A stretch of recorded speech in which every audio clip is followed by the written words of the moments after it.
here. Dean, welcome to the show. Well, it's a pleasure to be here. Pleasure to speak with you and with your listeners. Yeah, man, this is real exciting. I've been wanting to do this show for quite some time. Entertaining the Hollow Earth is a scary thought because we know there are a lot of lies and tweaks to the many aspects of history and life in general, but we assume that at least our basic understanding of the planet is pretty well established, and to find out that the reality might be radically different from that has some pretty serious implications for everything we know. But I am excited to present the evidence to the people. Hopefully we can make a pretty strong case that changes people's ideas of what's possible.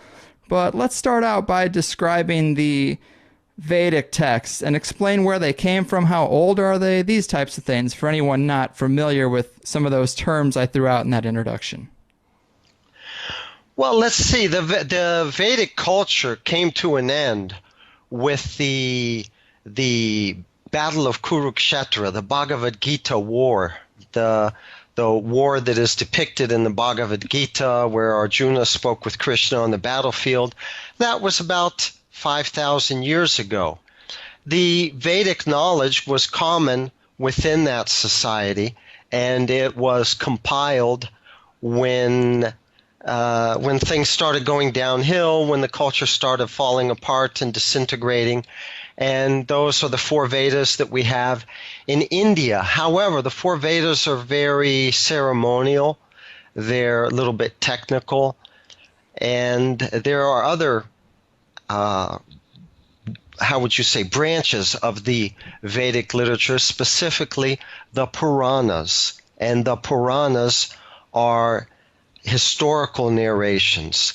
They're very similar to the Old Testament, the stories of David and Goliath, Ruth, Rebecca. It's reading the Puranic narrations. It kind of reminds me of reading the Old Testament. And it's there that we find mention of the Hollow Earth. Interesting. I mean, these texts, obviously, they're, I guess, compared to Sumerian texts, are these considered to be older? Because we're talking 5,000 years, and that's just when they were written down. I mean, there might be an oral tradition that extends longer than that.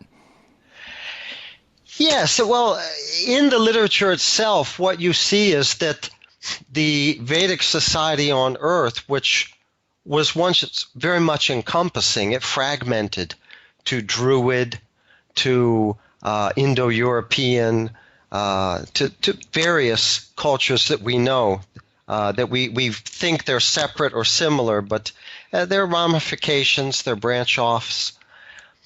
But yes, I would say, I don't see them as being older than the Sumerian. It's just that this knowledge is presented as something that's cyclical. Sometimes it's wiped off the face of the earth and is reestablished again. What we see in the literature is that they are shepherded by this demigod culture, by these celestials that sometimes appear within the society as great warriors or great teachers or great proponents of medical science, that kind of thing. So it's eternal. Probably you've heard of the Kalki avatar. Mm-hmm. So Kalki comes at the end of every yuga cycle, consisting of 4 yugas. Right now we're in the last one, the Kali Yuga. It will come to an end in 428,000 years. At that time, the Kalki avatar will appear, and he will bring with him men from the inner earth to repopulate the surface world. So in this way, it's cyclical. It may disappear for a while, the Vedic understandings, but they're manifested again. That's the idea. So when you talk about age, I mean, how can you talk about age when that's the ideal, that is something cyclical that's manifested again and again? Sure, that's definitely a fair point. And these texts, they kind of describe the earth and life and even humans much differently than we consider them today. Can you tell us about those aspects of the story? Yes, but they describe it all in stride. You know, I mean, somebody might be reading, for example, the history of the American Revolution, and then in the as part of the reading, you'll hear about the Atlantic, and you'll hear about the British, and you'll hear about France, and the French fleet came, and this, that, and the other. Well, in the same way, it's not. The point is not to describe these places. People knew about these places already, and in the same way, these Puranic texts, they describe narrations that have their own points, but as part of the storyline, the hollow cavity of the earth, the other side of the earth, is also described, because they're also involved with goings on the surface, and vice versa. They go back and forth, just like we go back and forth across the Atlantic. So they're described, but they're described in that way. It's kind of in stride. Yeah, kind of like it's just it's given knowledge. And that is interesting. But don't they talk about a cloud layer up in the sky that seems very different than the clouds we have now, right? Well, this was the idea, and you can see it described in the Bible with this idea of 40 days rain and 40 nights of rain, that there was a cloud mantle around the earth, and that it protected the beings on the earth from the radiations from deep space, and allowed human beings to grow taller, to have better brains, better memories, quicker thinking, and to have greater longevity also. So this is one thing that was described in Vedic times, that there was a cloud mantle, but when the Dwapara Yuga came to an end and the Kali Yuga began, the cloud mantle disintegrated. Now, let me make a point here also. We know that Venus does have a cloud mantle. That's for sure. Yeah, we can observe it. And what we're told, for example, is the Venera 9 probe in the middle of the 70s, a Russian probe. They had several Veneras, went to Venus, of course, orbited it, and dropped down a small probe that passed through the atmosphere of Venus. A parachute opened up. It spent 45 minutes floating down through the Venusian atmosphere until it landed on the surface. Now, what they tell us is that because of the cloud mantle, that Venus becomes superheated, heated up to 950 degrees Fahrenheit. Now, this gives us the idea that life cannot exist beneath a cloud mantle. Mm-hmm. But, I take all of these claims by space agencies with a grain of salt. I don't see how, a parachute can drift through an atmosphere, especially a wet atmosphere with, clouds and whatever, at heated at 950 degrees Fahrenheit. Right. It would burn up, it would melt, or something like that. So this is something that's always surprised me. And I think that, there's scope for accepting a cloud mantle around the Earth without automatically aping and just automatically accepting the orthodox, astronomical scientific explanation that no, this would kill all life because it would superheat the surface and whatever. I just thought I would mention that. Yeah. There is a cloud mantle. I mean, it's described, but I think that civilization lived within it, Right. I mean, it is super interesting to think about the world being so different. But I mean, obviously, these texts have been translated many times over. And we were talking the other day about how they can be interpreted and how they relate to the Hollow Earth idea. And you made a good point about a translation being confined to the understanding of the translator. So, of course, if a translator hasn't been presented with some of these ideas, it can easily create warps in the translation, which we've seen in certain descriptions of weaponry in the Bhagavad Gita, for example. But how does this translation issue apply to what we're talking about now? Well, certainly there are translation of these Puranic narrations that don't mention the Hollow Earth aspect of the story at all. And there are others that mention it, which is really a stark contrast, to say the least. But I would certainly say it must be hard for these translators, especially in the face of the modern concepts of our planet, the configuration, let's say, of our planet, to just all of a sudden jump up and translate that, oh, the earth is hollow. This is what our scripture says. They may feel that this would be threatening to their scripture, that their scripture would be considered as poppycock or something like Greek mythology or whatever. So they hide these things. Maybe they're a little bit ashamed or something like that. But it's certainly there. The descriptions of the hollow earth and even cavern worlds are certainly there. Now, you mentioned the point that these texts have passed through, the hands of one translator to the other until they've reached us in modern times.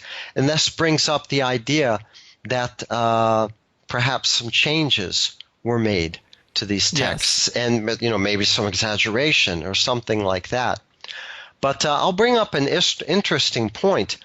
Of these Puranas, there are 18 of them that are especially prominent. There is one which is a little bit different. It belongs to a certain community of Brahmins in India, and they've kept it up, let's say. They've maintained it well. What is said about this Purana is that it has no interpolations in it, that it's a closed book. It was written in Vedic times. It ended in Vedic times. It didn't continue. It wasn't updated. And specifically, it's written in that same Sanskrit of the Vedic era. And you don't find further comments, or as I say, these interpolations, which involved post-Vedic Sanskrit or much more recent Sanskrit. So what you find in the Bhagavad Purana is actually very genuine. The impression that everyone gets is that it's it's the real McCoy. It hasn't been touched. It hasn't been fooled with. It's written in the same script, that kind of thing. And it does mention these hollow earth narrations, these hollow earth pastimes. So that's kind of a control for us when we look at the work that other translators may or may not have done. So I was thinking I would bring that point up. Yeah, that's definitely worth mentioning. I mean, can you tell us about some of these areas in the text where they do discuss interactions with other beings on the planet? And are those interactions, are they happening mainly around the times of massive Earth changes, the changing of the yugas, or popping up here and there, or is it more of a sustained relationship?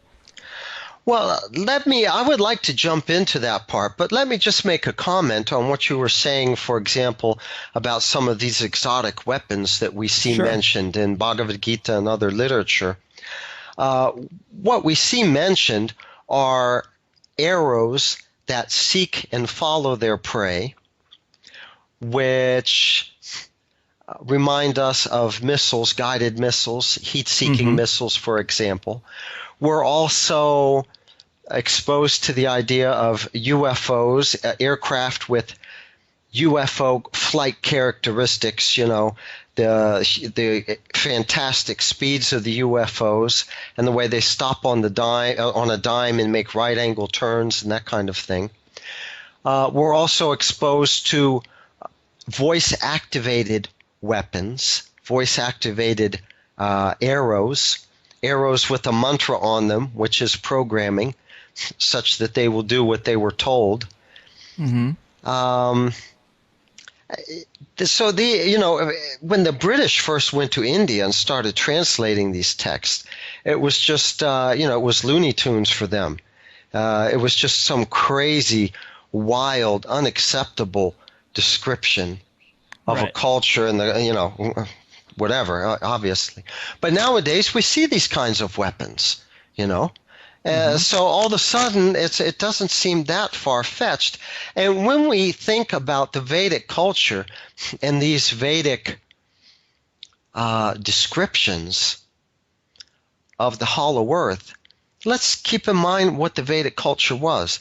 It was a culture that had a written language which is much more sophisticated than our languages today, of which, let's say, Latin, German, the Indo-European languages were fragmentations, simplified forms of Sanskrit.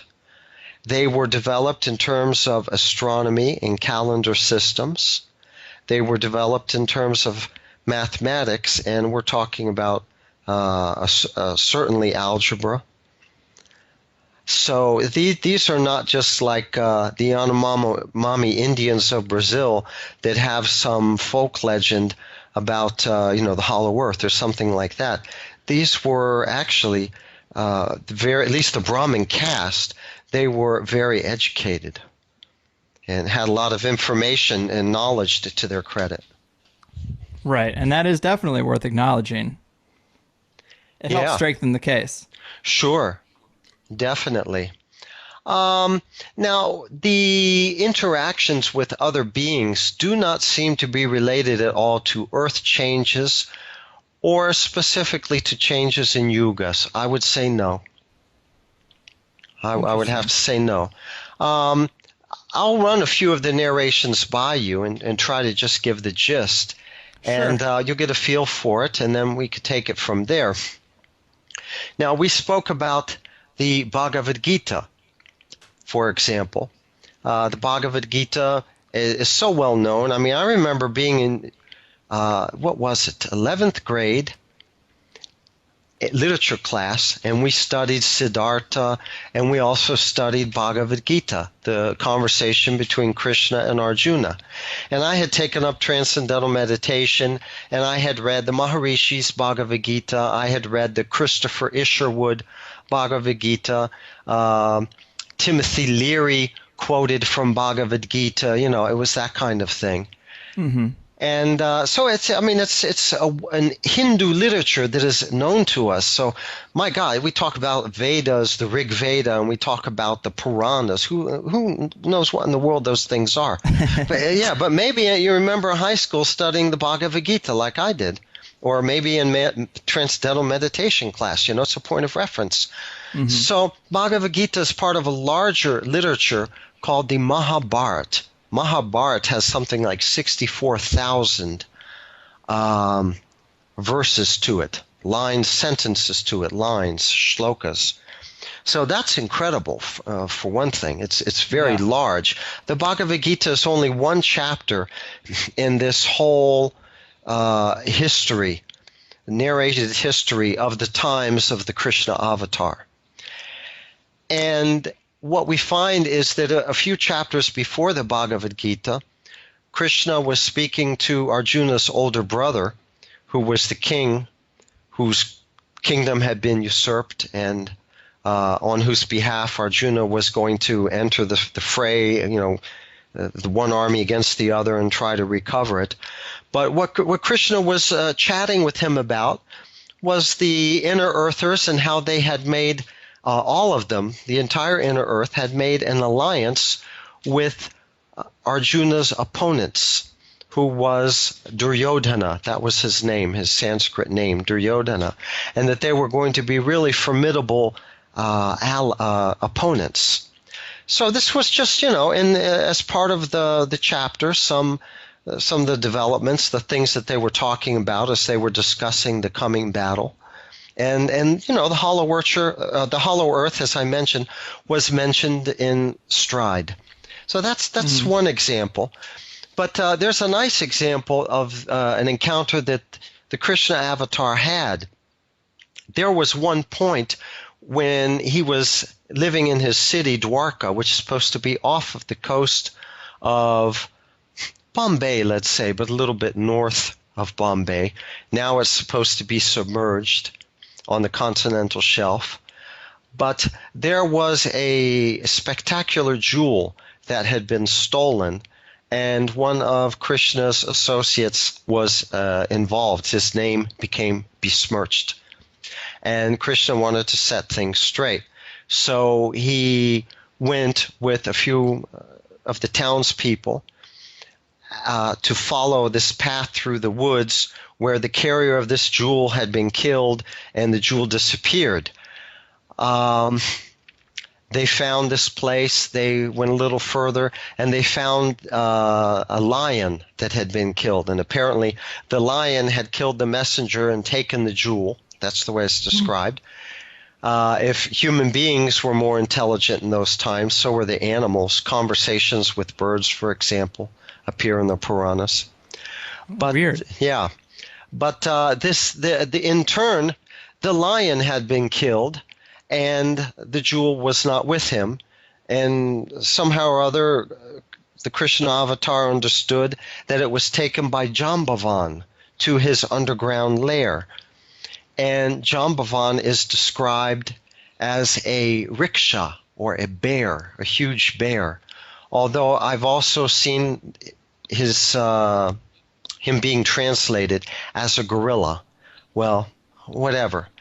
But the Krishna avatar went to the cave entrance, told his associates that they should go back to Dwarka, that it would take a long time for him to go through the cave and come back. They insisted on waiting, and the Krishna avatar went through the tunnel system. Well, it did take many days. He spent many days down there. Actually, he ended up visiting. And they did become discouraged and confused, and they went back to Dwarka. But what happened was that Krishna spent days going down through the tunnel until he came to a cavern world. And it's described that the home of the rickshaw, of the bear, Jambavan, was there. And this is from where we get the word jumbo from Sanskrit, because Jambavan was extremely huge. He was like a giant. And Krishna entered the home, and he went into the playroom of Jambavan's boy, and the boy was there playing with the jewel that had been given to him by his father as an article to play with. And it's described that the nanny of the boy became very frightened, and she ran away and screamed. And soon Jambavan appeared in the room and became very angry because he felt that his boy was being threatened or something like that. And they went outside and they battled. And they battled with maces, and they battled for actually many days until the rickshaw became weakened. He was actually like Hanuman, the monkey warrior, the great devotee of Ramachandra, who is another avatar. Because he was also, this rickshaw was also a great devotee of Rama, of another Vishnu incarnation.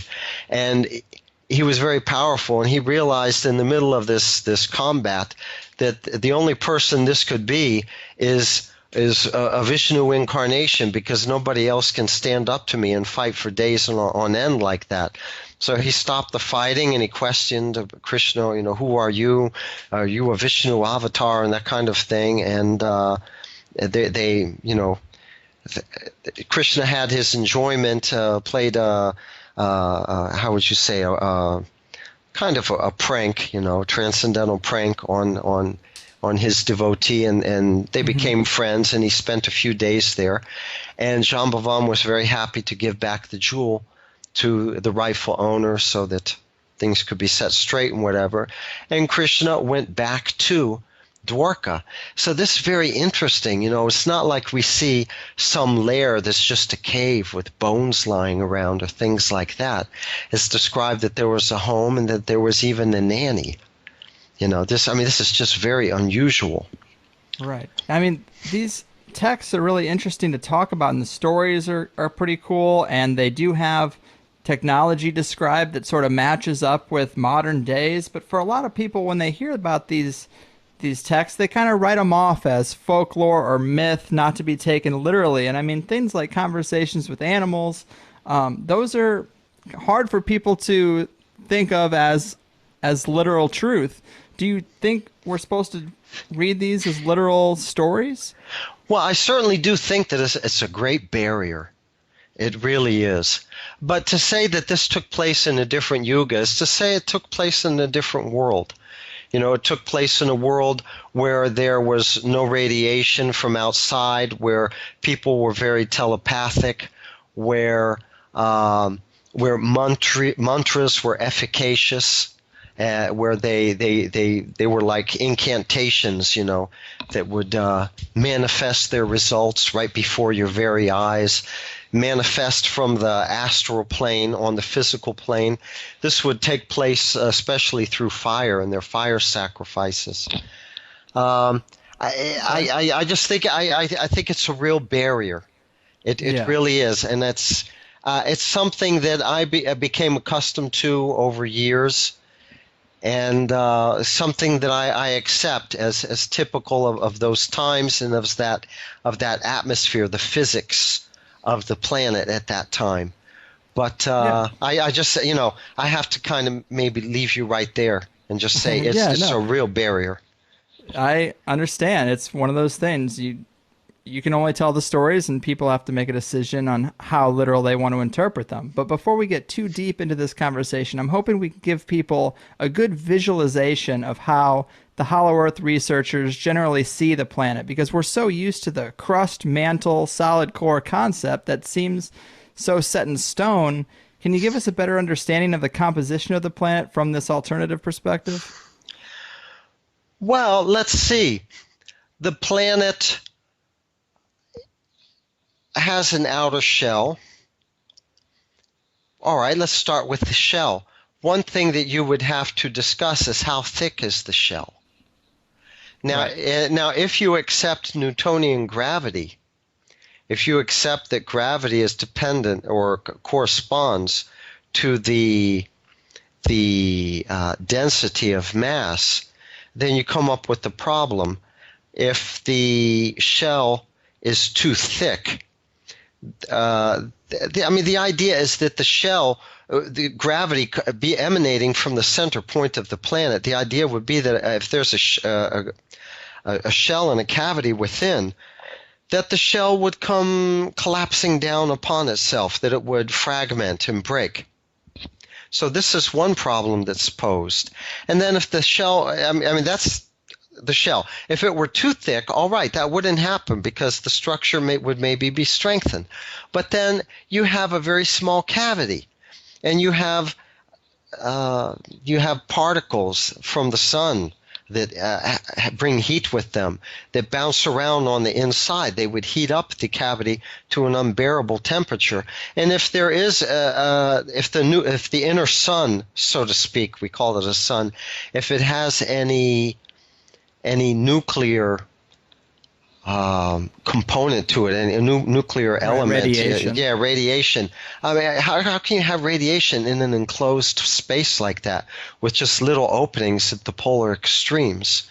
So this is something that has to be worked out. Gravity has to be understood. You have to change physics to look at a hollow Earth planet. You really do. You have to throw Newtonian physics out the door, and you could just imagine what that is. Yeah.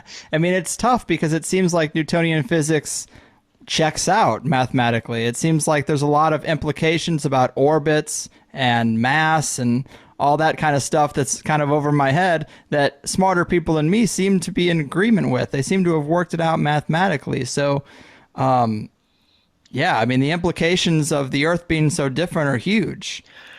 Well, you can make any description that you'd like through a language, even the language of math, and you can write fiction in English, you can write fiction with math.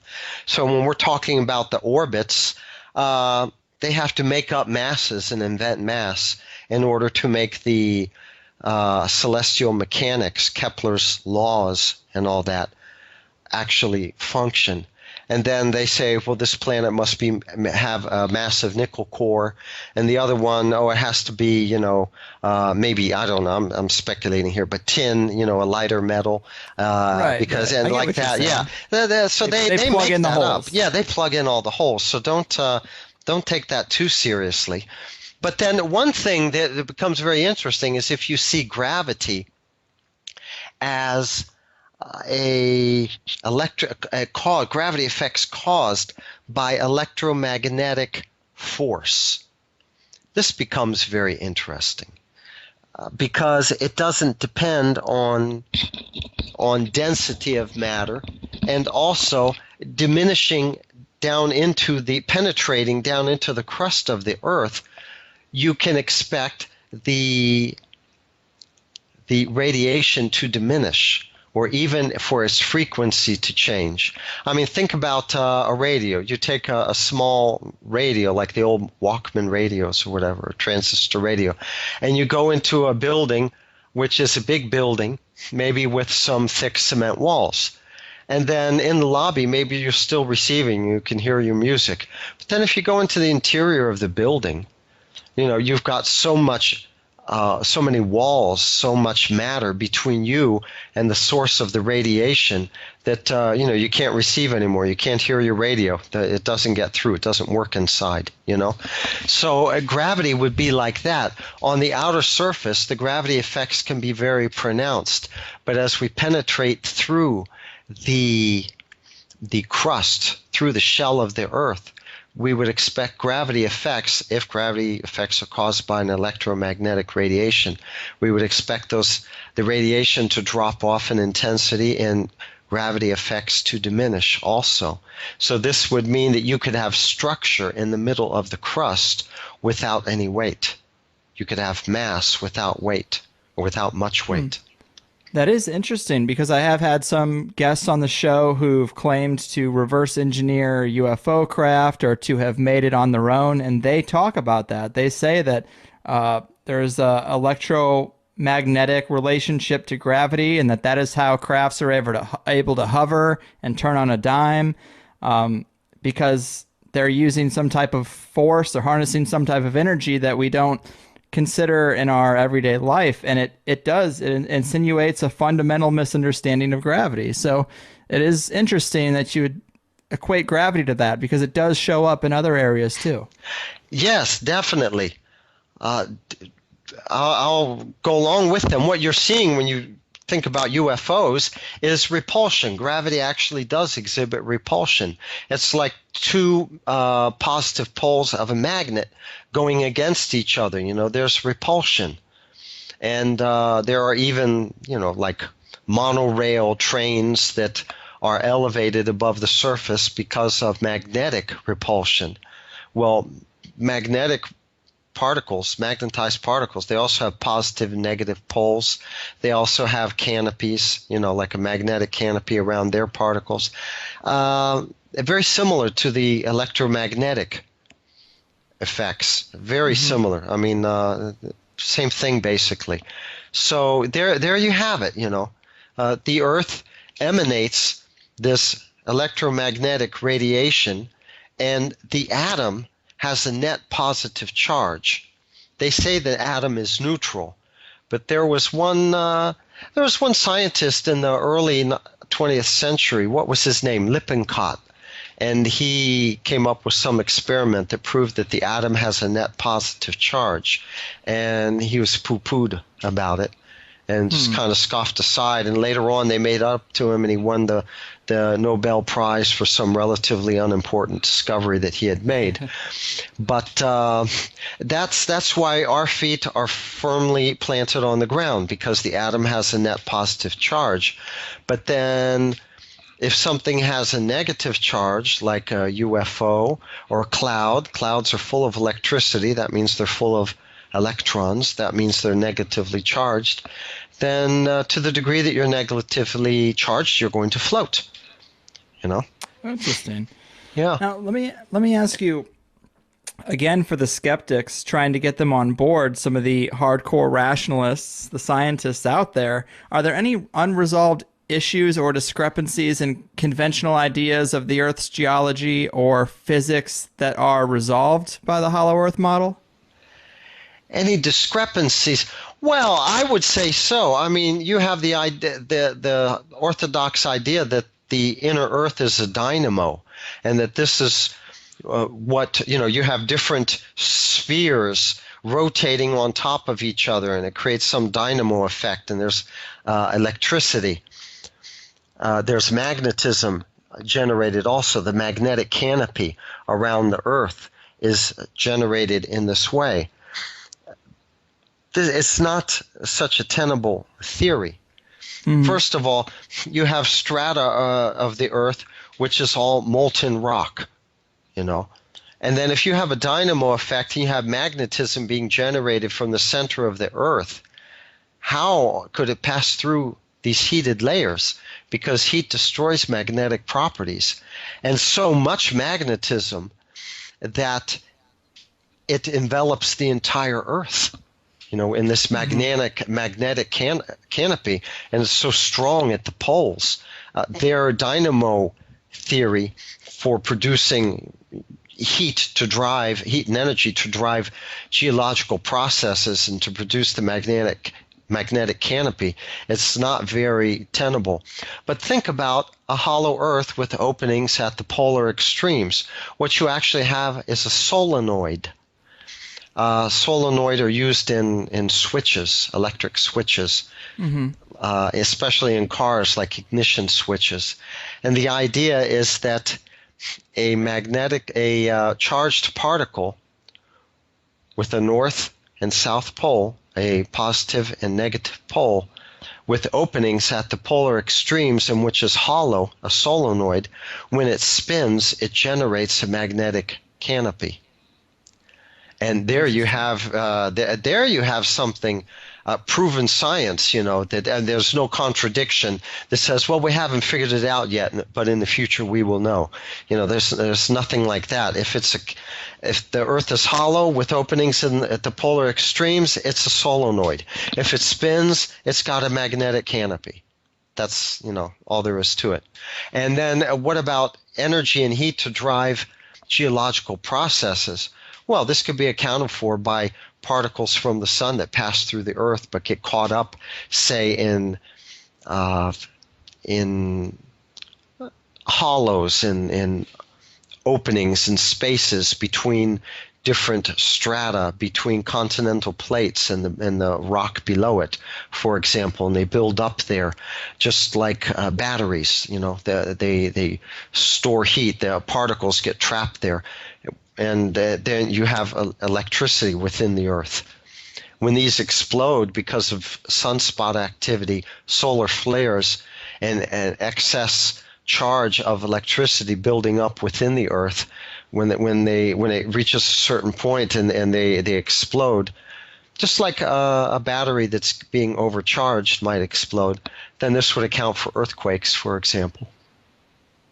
That is interesting. And a lot of this does tie into that idea of the light particles from the sun and how we think about them a little bit differently. And I know the farthest out aspect of this is the idea of the internal sun. And that's where a lot of people call bullshit because it seems so foreign to our understanding. But, you've explained it just now, and you explained it to me in a way the other day that made it seem more reasonable, that it's more like a loose collection of light particles that pass through the outer layers of the Earth and illuminate the inner cavity, rather than being a sun-like star or anything like that. And I guess what's weird is people just have to think about the idea of light particles passing through the Earth, which, it's outside of my expertise to know if that's rational or not, but I can visualize it. It seems to make sense. Yeah, well, this is another obstacle to overcome. Something has to be understood. How do you get light within the crust and the cavern worlds? They're enclosed. And then you've got this hollow cavity, which is very big, but the openings are actually relatively small. I mean, they don't let in a lot of sunlight, not at all. So how do you get sunlight? How do you get heat and warmth, to make vegetation grow within the hollow Earth? A hollow sun has been, stipulated, theorized, because it's been seen by explorers, Arctic explorers, who approached the pole. During the Arctic night, the explorer Nansen, for example, who was knighted by the King of Norway for his expedition in the 1890s, he made two very significant expeditions, and one of them had him graze the opening. And in the Arctic night, they saw the sun on the horizon, a copper-colored sun on the horizon, but it was on the wrong horizon. It was on the wrong side, and this was a couple of weeks or something like that before the actual sun of the solar system was supposed to rise anyway. So in the middle of the dark night, they're wondering, what is this doing here? You know, how do we have this sun on the horizon in the wrong place?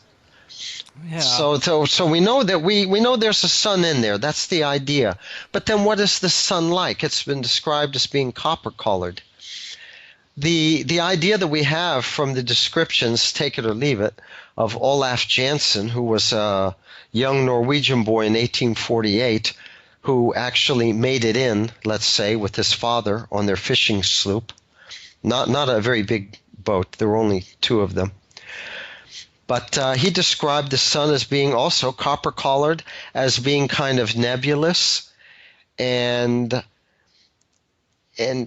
nebulous in the sense that it looked like an agglomeration of particles, and it didn't look like the sun of the solar system that has a very well-defined disk, a very well-defined edge to it. It wasn't like that. The edge was, it was an agglomeration of particles. What would be the idea here? What do we theorize?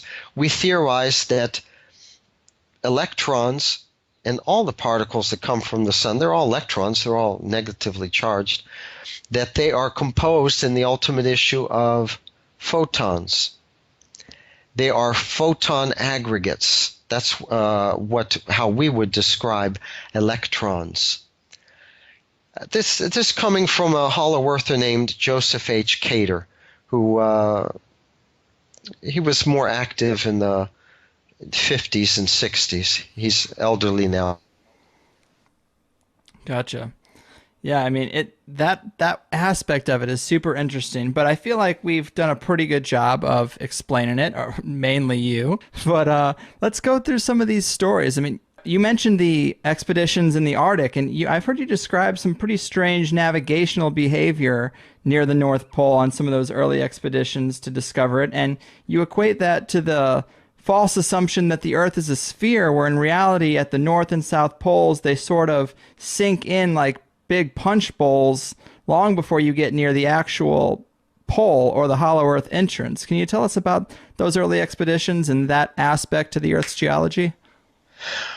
Well, I can, but perhaps you'd give me just a few seconds to wrap up very quickly what I was actually driving at. Sure. With these particles that pass through the Earth.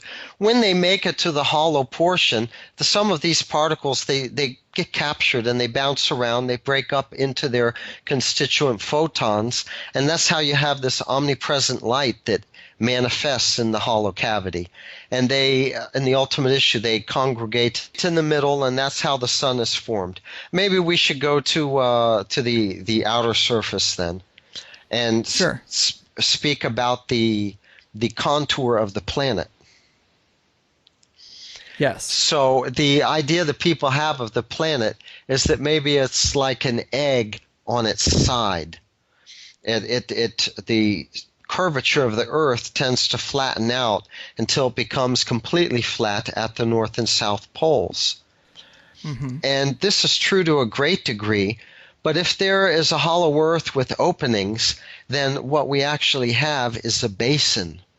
It's like an hourglass, which is thin at the neck, but the outer edges, the inward grade, the inward slope or angle, starts out very, how do you say, not very acutely, mm-hmm. and very slight, and then it becomes acuter as it gets closer to the neck of the opening, like an hourglass, and then it would mm-hmm. open up within until it takes on the contour of the inner surface.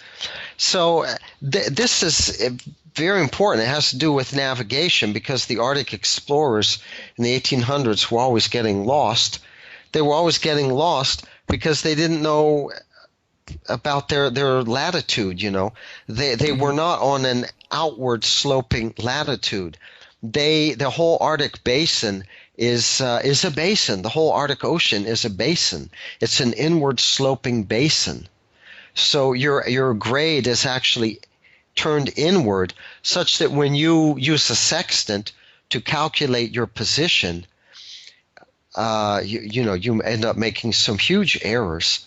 And this showed up in the logbooks of Dr. Cook, who claimed he discovered the North Pole, but who was ridiculed because as he approached the pole, he spoke about making progress of something like 48 miles, 53 miles a day.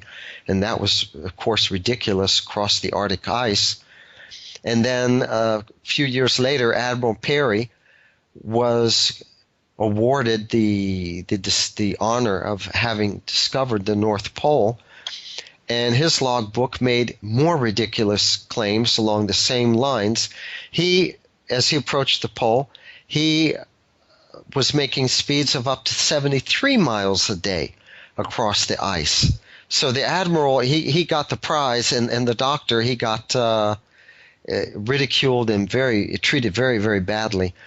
But what makes this happen? You're going up a certain slope until you reach the outer rim, which the outer rim is actually flat. And then when you start edging downward and going inward, something happens.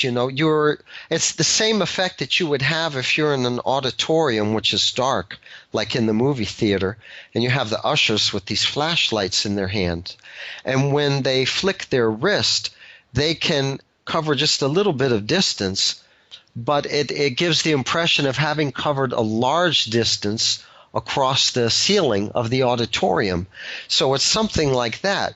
You travel a few miles, and the grade becomes very sharp. It goes from outward sloping to inward sloping. And when you project this against your celestial navigation, it seems like you just made 73 miles of progress that day. So this means that you're getting over the hump and you're really going down into the sharper angle of the hollow earth opening. But you don't realize it because all you see is flat land stretching out, all around you. But your navigation will tell you that you're getting close because the inward grade is getting steeper. This is one effect of the inward slope. People get lost and they report these speeds, Right. That's a good explanation, because I think for me, when I first started hearing about the hollow earth, it was hard to visualize, to get a solid grasp on how those pole openings work, because I think the first thought would be that it's kind of like coming up to the edge of a massive cliff, and it's nothing like that. It's seems like almost like a big hill in the ocean, and you go up and then you start coming down the other side, almost like the momentum of a roller coaster. Right. Is that accurate? I would go along with that.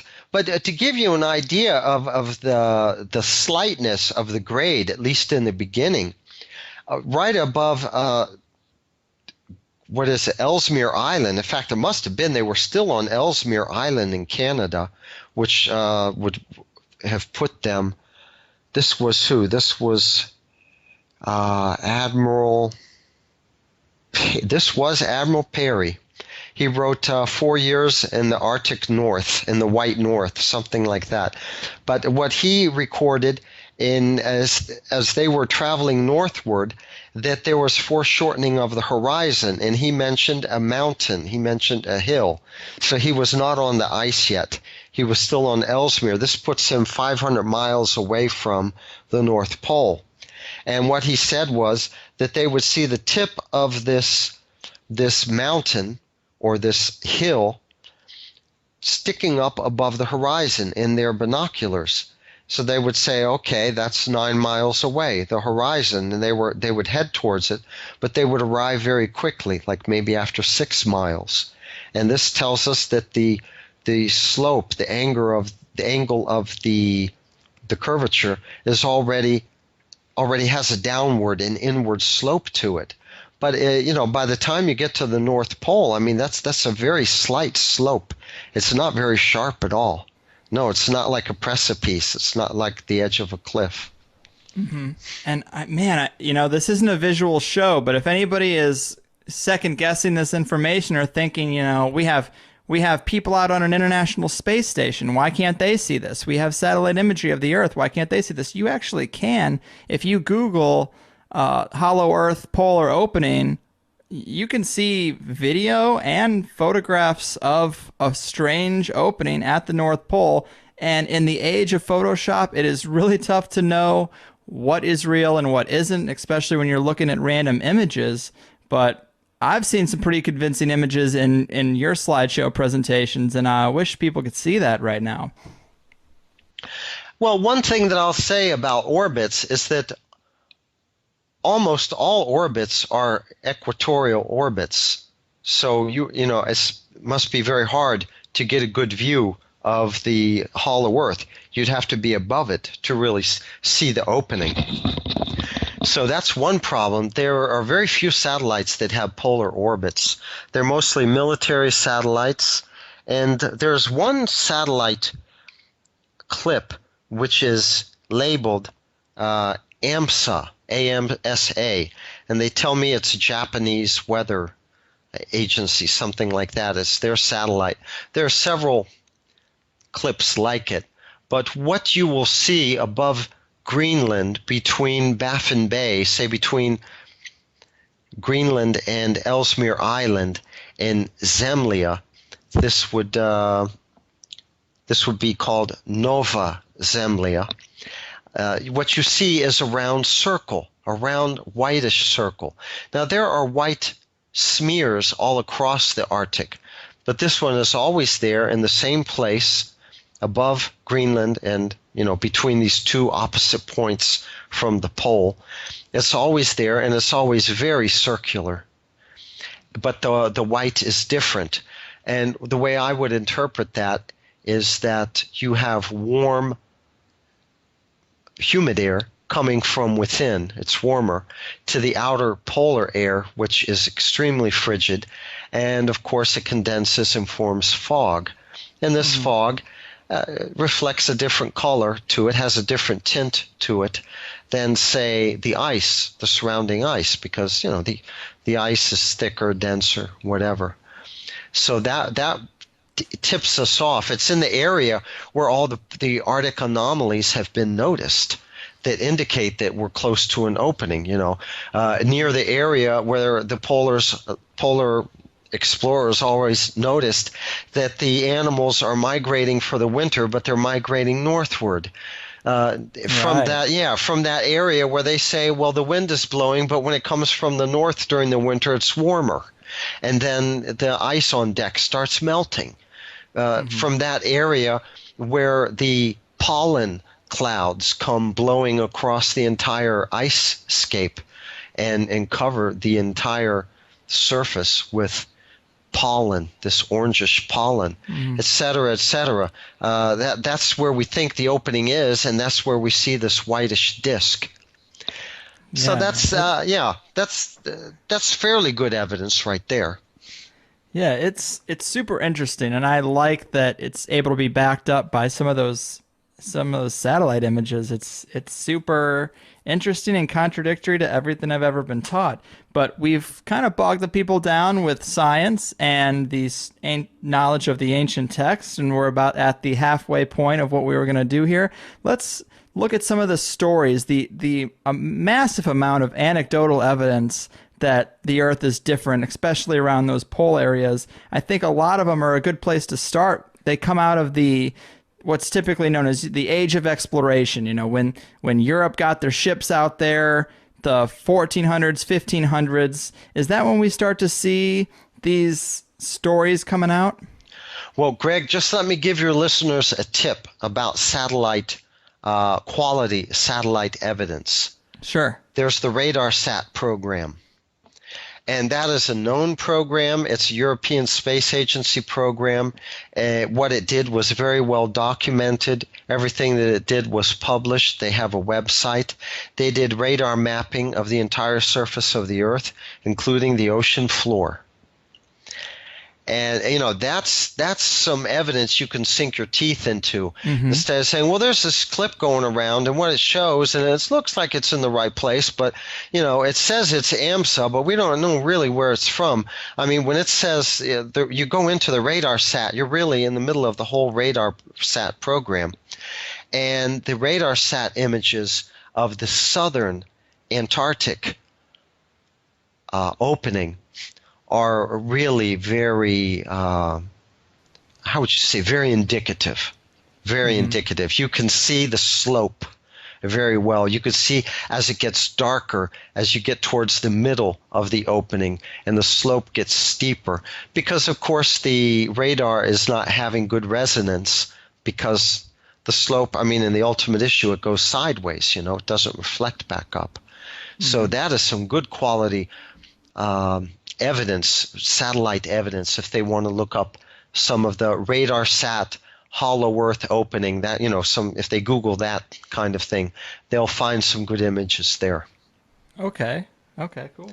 But you were talking about the age of exploration. Maybe you want to know when it all started? Yeah, is that when we see some of these strange accounts start to form? Well, apparently the Eskimos always had contact with the Scandinavians, and their folklore told about the world where it's always illuminated and there's no darkness.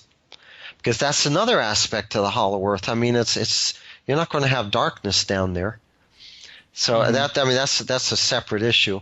But they had their folklore, their information about this world, because they were inhabitants of the Arctic Basin, so they knew what was up there. And the Scandinavians, they've always had their folklore going back, this is before the Christian era at least, talking about their gods, their demigods, Thor, who is Jupiter, the land of Thor, where the people are giants and where the sun never sets, and the land where there's no horizon. So these concepts were always known to them, even way back then. So that's one point of reference. Another point of reference would be Leif Erikson, because he founded that colony in Greenland right at the turn of the millennium, at the end of the 900s, you might recall.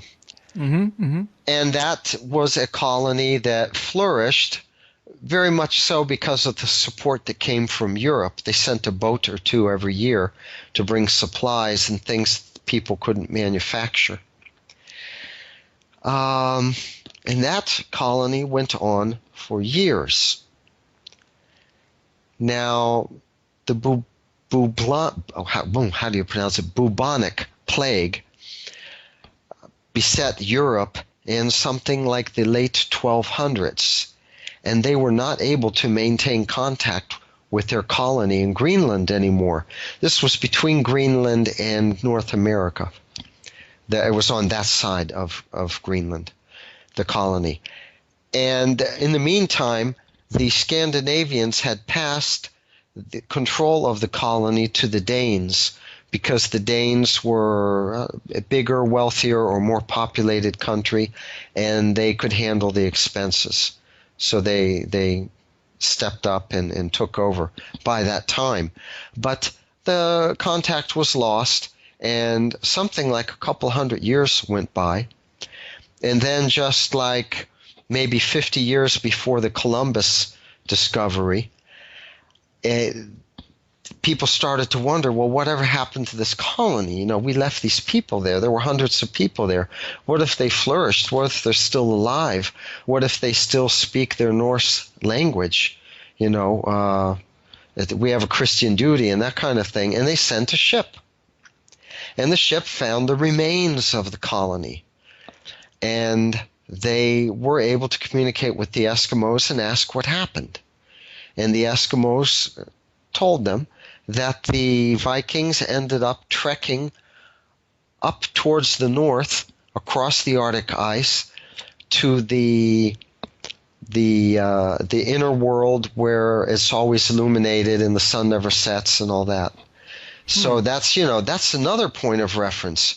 Even Yeah. from before Columbus, they were coming back and saying, well, they went into the Hollow Earth, you know.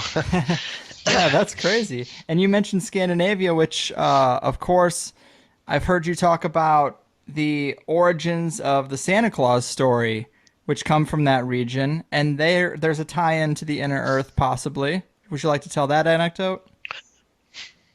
Well, yeah, that's very interesting. The Santa Claus folklore. The idea is that this holy person comes with elf-like creatures. I mean, who knows? Maybe they were Eskimo helpers, or maybe actual elves. But he came from the inner earth, from the north, and he was a great mystic. He was a holy man and a great mystic, and he would come on this huge sleigh, and he would bring supplies and food and things to help the people during the winter. And like any holy man, I guess he lived for others and believed in charity and that kind of thing, and he helped the people. And this is one of their myths, and this was the whole beginning of the Santa Claus myth. That Santa Claus came from the inner earth. Amazing. Yeah, it is funny when you tie it into that. But now, Well, if we how about the Smithsonian Institute? That's all Hollow Earth right there.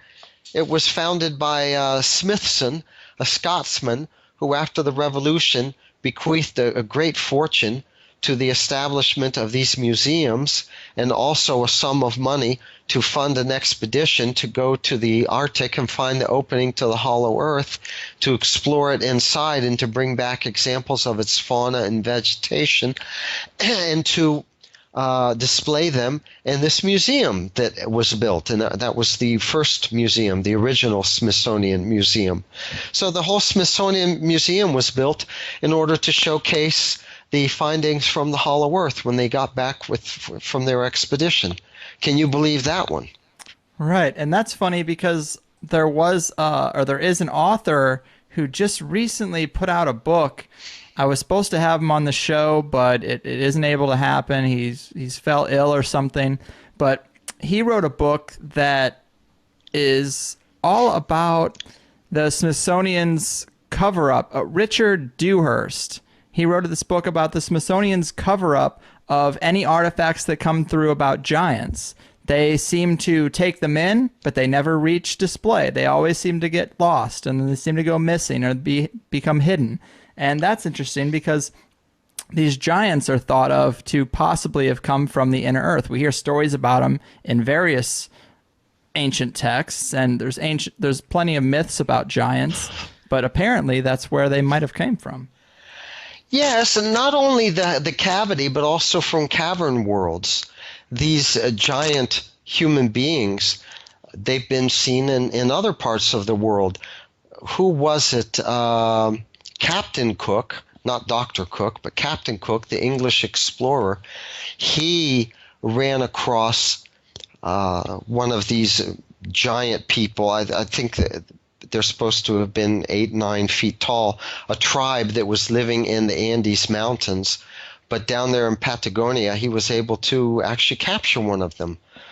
And but the person jumped off the ship in the middle of the ocean when they were taking, after they had already put to sea. And who knows what happened to him, but they couldn't recover him. So that's one example. And then we have the Amazon warriors that were encountered by the Spanish expedition headed up by Orellana. And I've really looked into that one, and it's very much for real. They had a chronicler with them. They had a church friar with them who, had studied and who was literate and whatever. And he was writing down a report, keeping a log of the whole expedition. Sensible man, educated man, religious man, not apt to tell lies, we wouldn't think. And they had to battle their way as their two boats went down the Amazon River from the Peruvian headwaters towards the Atlantic. And around the middle, let's say, they encountered, this would be near the city of Santarém, in Brazil. If you look on a good map, you'll see that city along the Amazon River, a little bit above Santarém.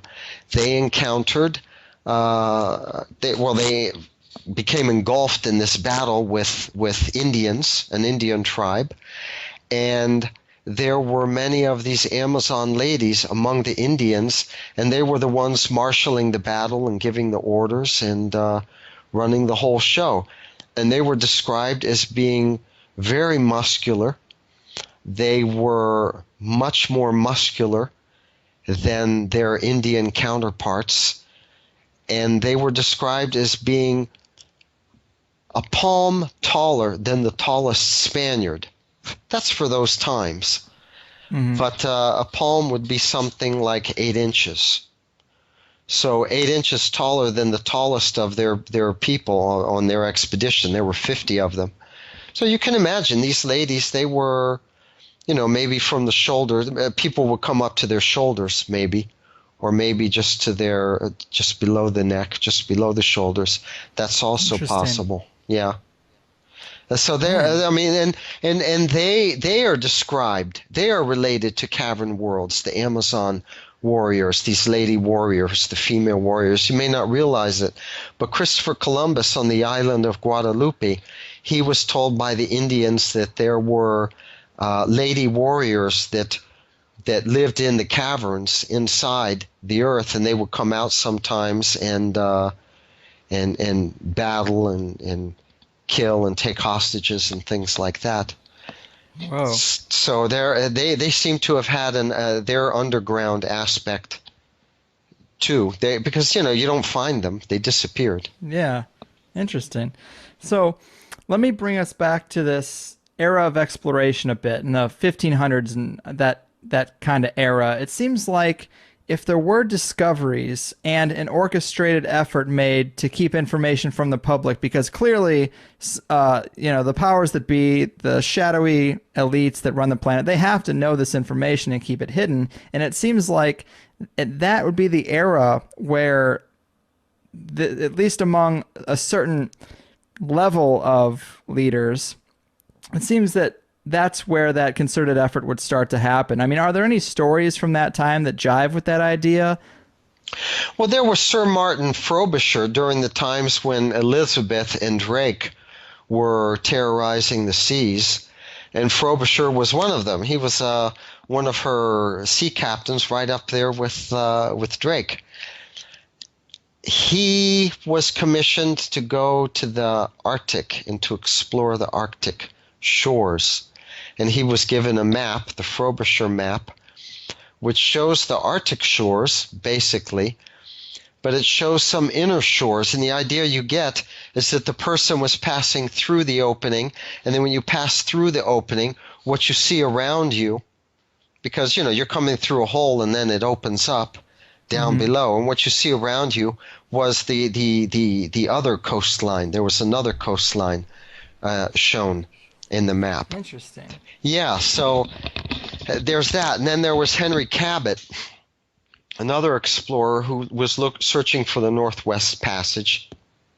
Well, he disappeared, but supposedly he was poking up there.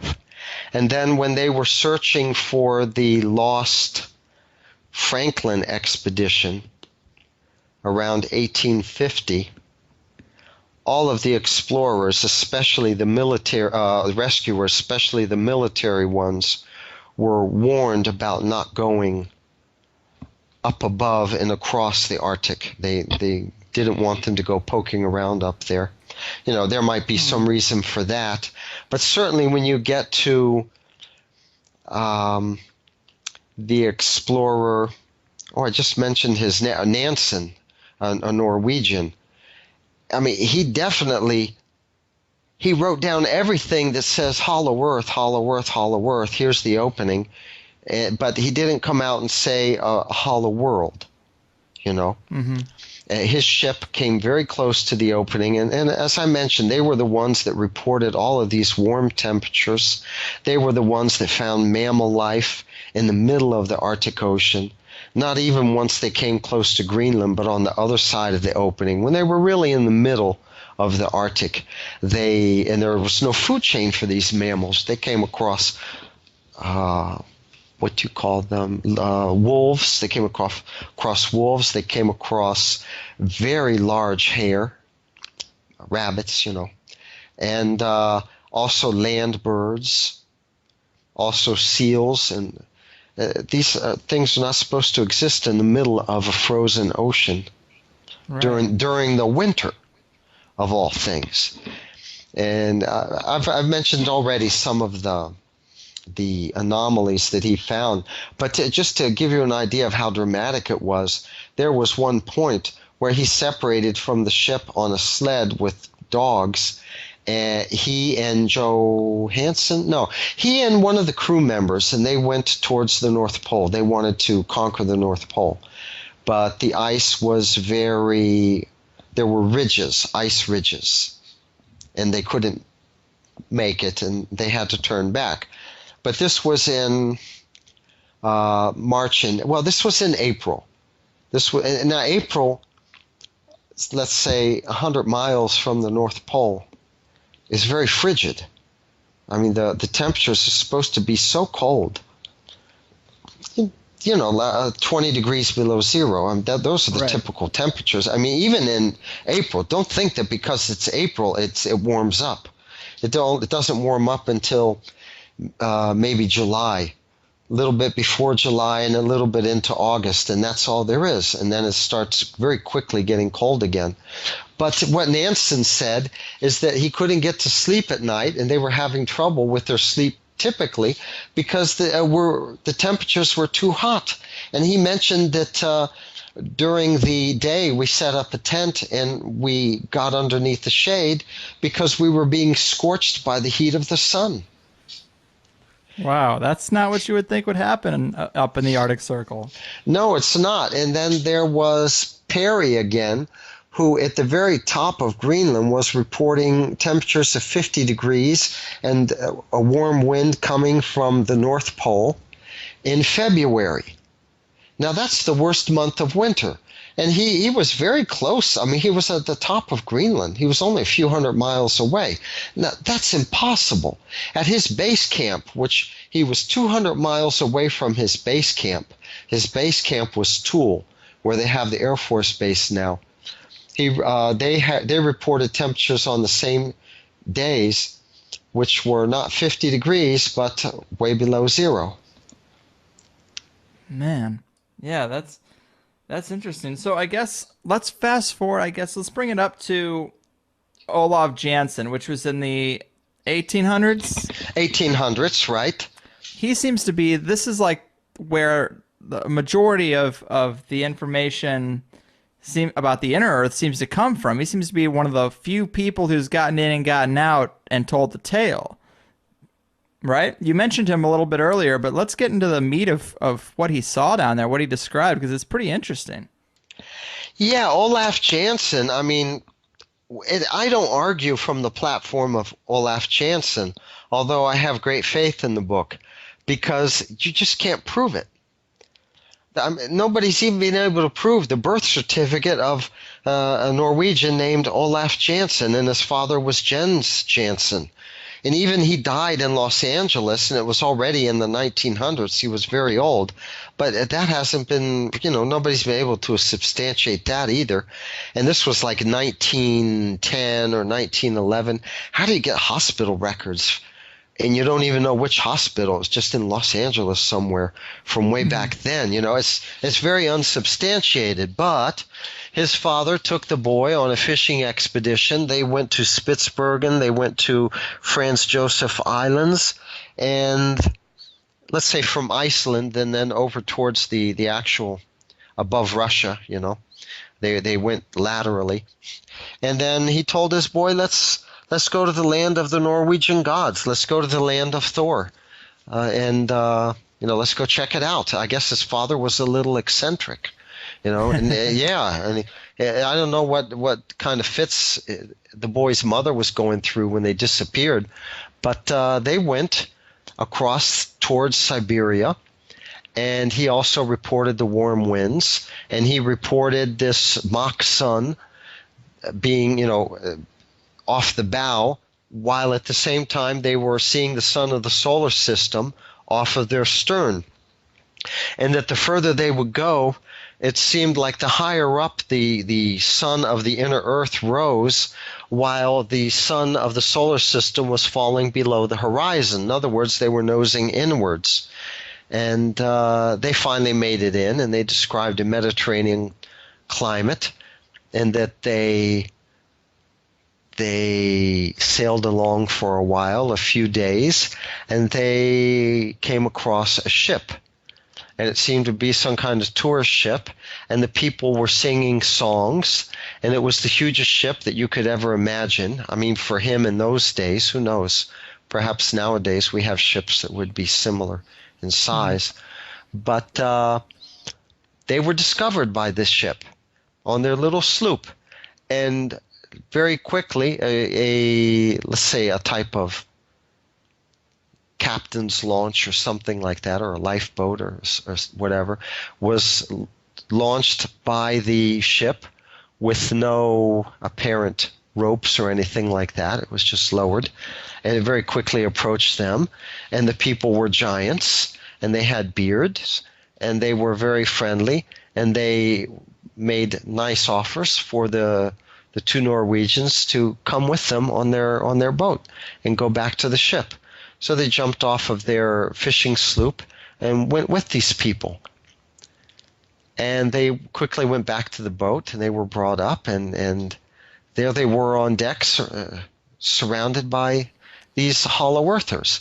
And the Hollow Earthers were the same race as they were, the same as the Scandinavians. Nordic looking. We can see the Nordics and the Russians as being maybe spillage or offshoots or wanderers from the Hollow Earth that lived in the Arctic shores, perhaps before the cloud mantle fell, and it just became separated from their homeland. But these people were Nordic looking. They spoke a language which Olaf Jansen said he later on realized was very close to Sanskrit. He said that his father, who was 6 foot something, 6'4", 6'6", only came up to the belt buckle of the shortest of them. Oh my God. Yeah. He said that they were very elegant, and they had ease of manners and grace that only comes with good breeding. And he was treated very nicely. He mentioned trees. He was taken on tours. He mentioned trees that would dwarf the redwoods of California. He mentioned mammoth that also would dwarf the elephants of the surface. He mentioned that an apple was the size of a man's head. He mentioned that a bunch of grapes was as tall as a man. I think he means a man of the surface. That the fruit was much sweeter tasting. That the seeds were smaller. And he was even taken to see the king or the emperor of one of them. And they were treated very nicely. Their ship was filled with, or their boat was filled with gold, and after 2 years they decided to go back to their destiny and their world on the surface. He tried to go northwards. They had some problem with the winds working against them. It was the wrong season. You know, the earth breathes. So they decided to just follow the wind down the southern side and come out that way. And that they sailed out of the Arctic Ocean and sailed into the Indian Ocean. This suggests that actually, although it's covered with ice, that Antarctica does have a channel going through it, or did. And at any rate, their ship had a problem on the Indian Ocean. They were still very close to Antarctica.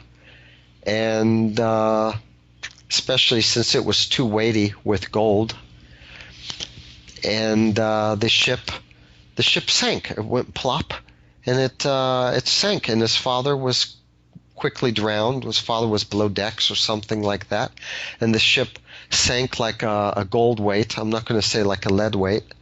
And he was lucky enough to make it to one of the icebergs. They were sailing through icebergs. And about 2-3 hours later, he saw a whaler ship, and he was picked up by the whaler and taken home. And he was seen as being rather crazy and had some problems. But Wow. that's his story. That's interesting, man. That's those detailed accounts of the fruit and the beans. That's pretty interesting to me. I guess one of the most famous accounts, anyone who's heard of the Hollow Earth has probably heard of the Admiral Byrd story. And I was a little surprised to hear that you don't put much stock in that story because for the lack of evidence, maybe similar to Olaf Jansen's story.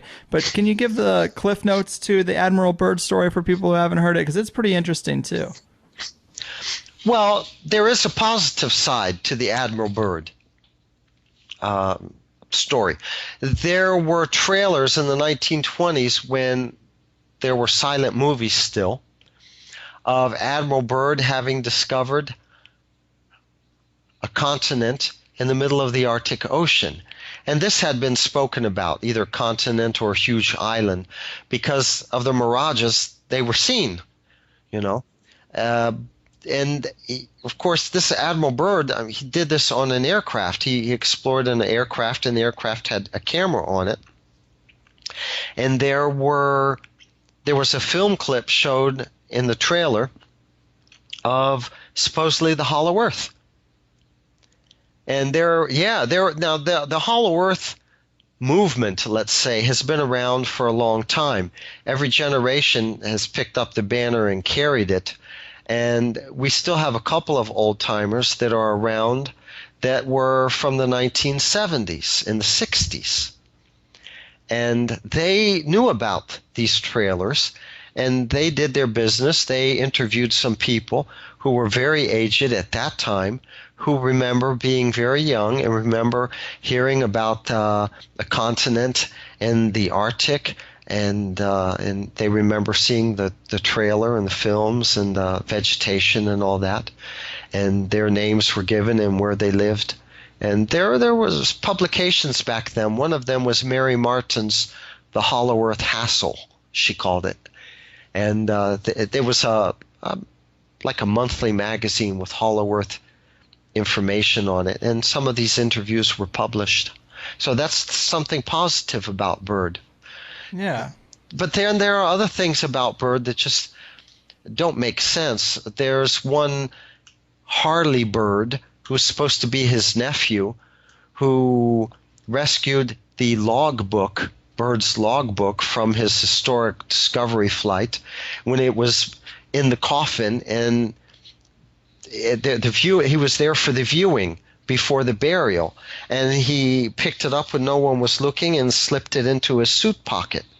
And then he was going around in North America to these what do you call them? Congresses and expositions. Speaking tour. Speaking tour, yeah, and showing this diary and speaking about the Hollow Earth and all that, and you can't substantiate that at all. And the guy's disappeared, and does the Byrd family speak for him? Has he ever gone to where the Byrd family lives? And the descendants of Byrd say, "Oh yes, this is Harley. He's our cousin," or something. Nothing like that. No substantiation at all. Yeah, that is a shame. But was his journal did it supposedly contain any descriptions of what he saw on his his journal expedition? I don't know if there was exactly a journal. I mean, this is just Harley who says that there was a journal and that he had it with him. There are other problems with Byrd, though, because he was supposed to be on this naval expedition, Operation High Jump, in 1947, which went down to Antarctica and explored.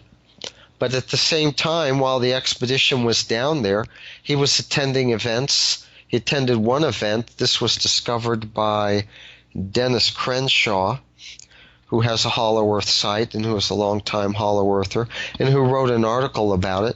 He has the newspaper clipping. Byrd was up in New York attending some public function.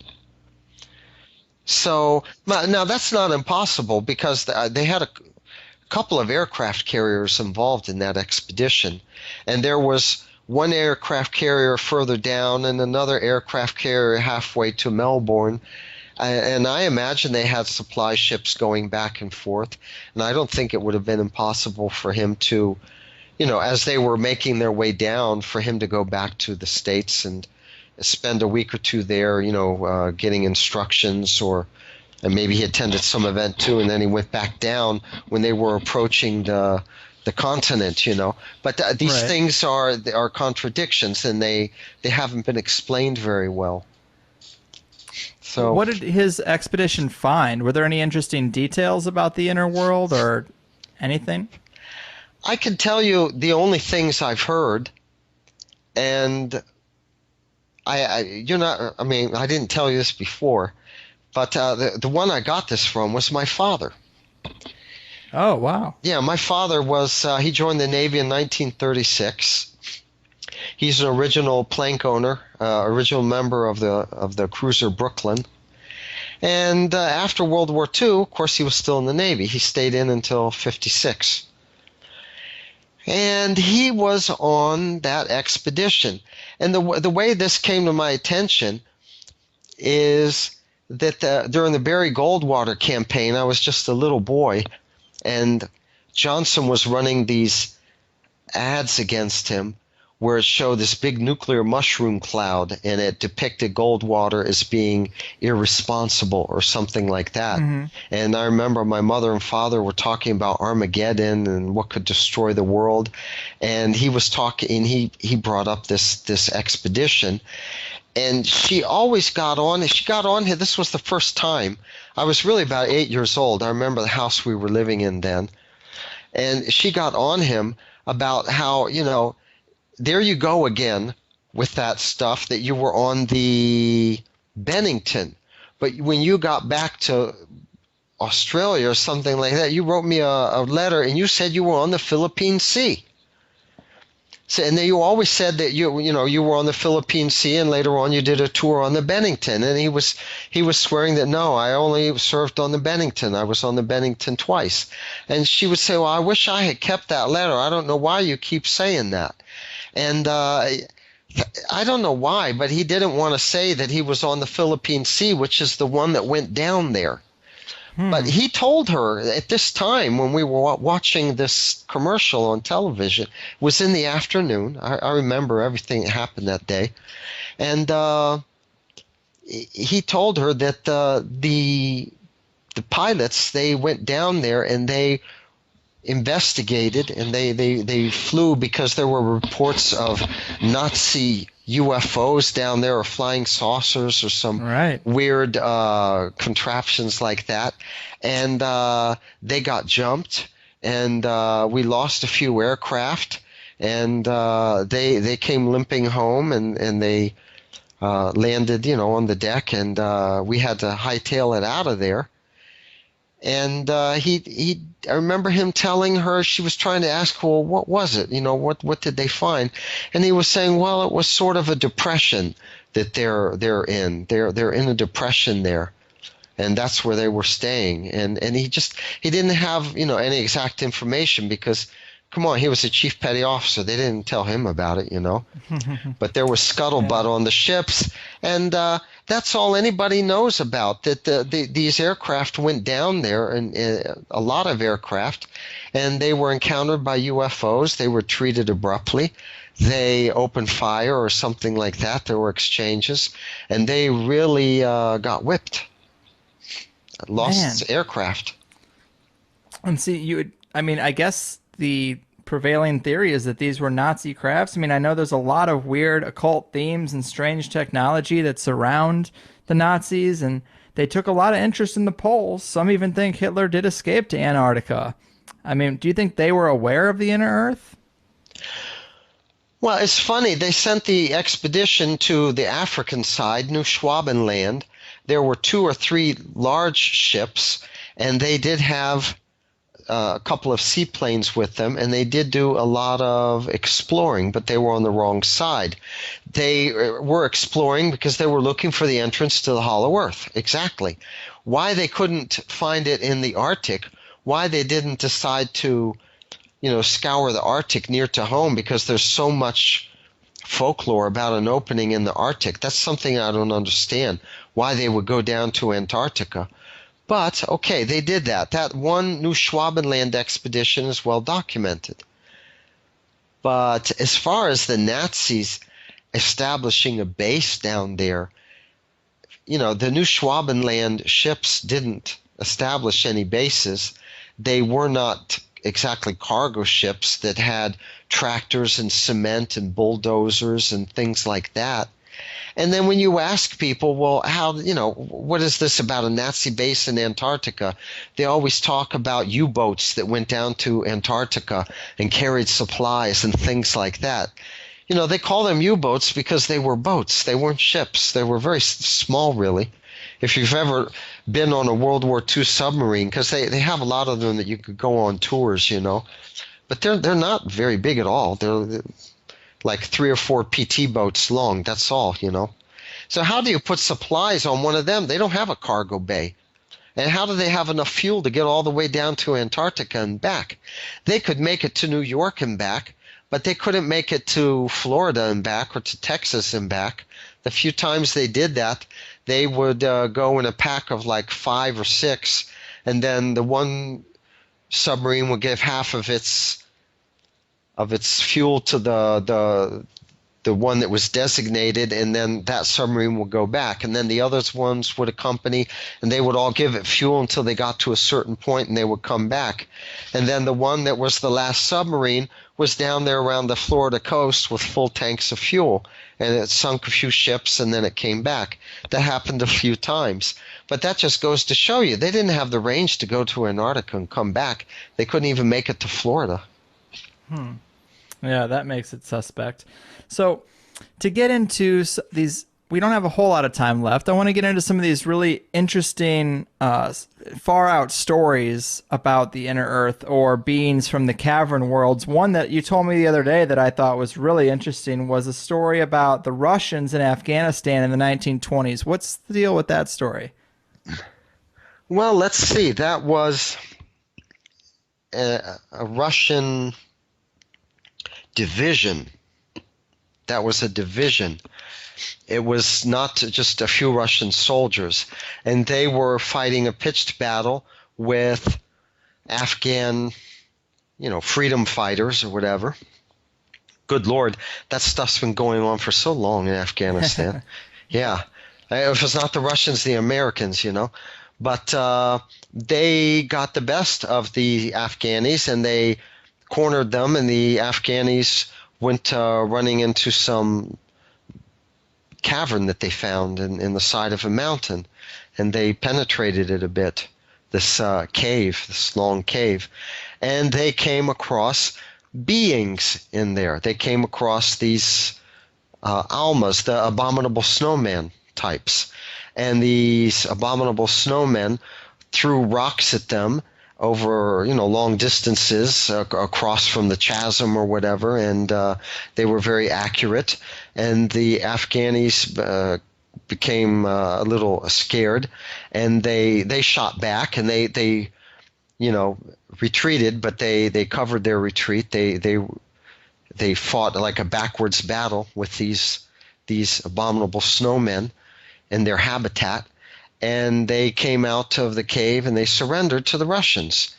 And as they were being processed right there and then and there and interrogated about, where do you come from and how many are in your force and that kind of thing, one of them came out and said, I'd like to tell you about, what we encountered in the cave. There were these beings there, these abominable snowmen, described them, and we shot some of them, and we know we killed some of them, and they're probably still in there.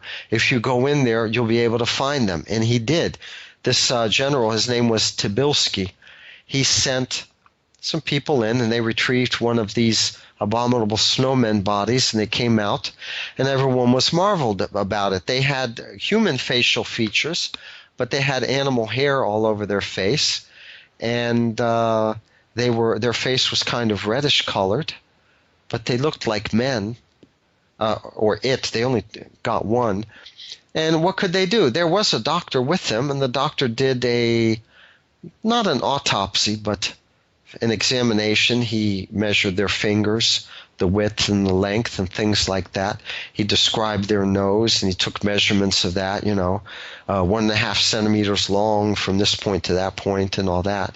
The size of the head, the skull, the girth of the legs, the thighs and all that, the height, the weight. And they couldn't, they were on the run. They were in the middle of a war. They didn't bring the body with them. They left it there.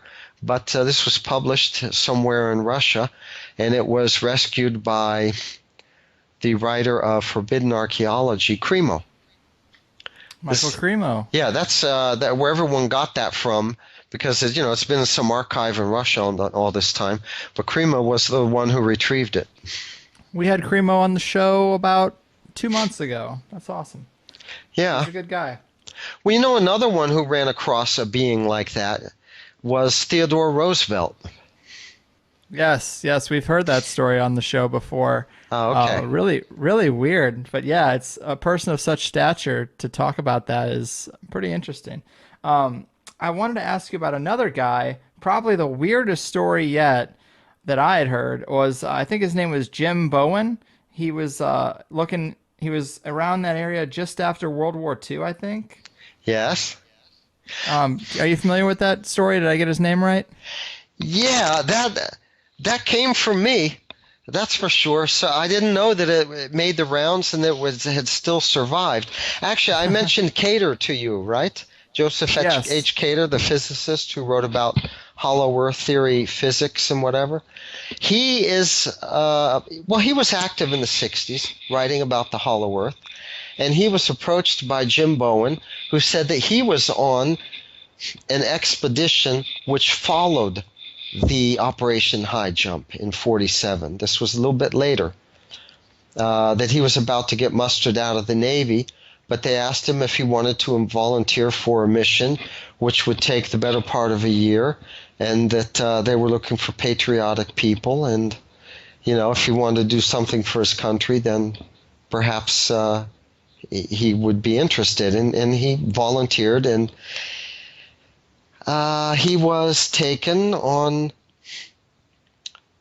a ship, of course, down to Antarctica. I don't know. I think they were ferried from the ship to a certain place. Yes, they were, by aircraft. So there was an aircraft carrier.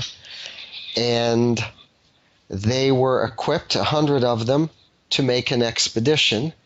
And they marched across the ice, a little less intimidating than flying, fighter aircraft into the hollow earth.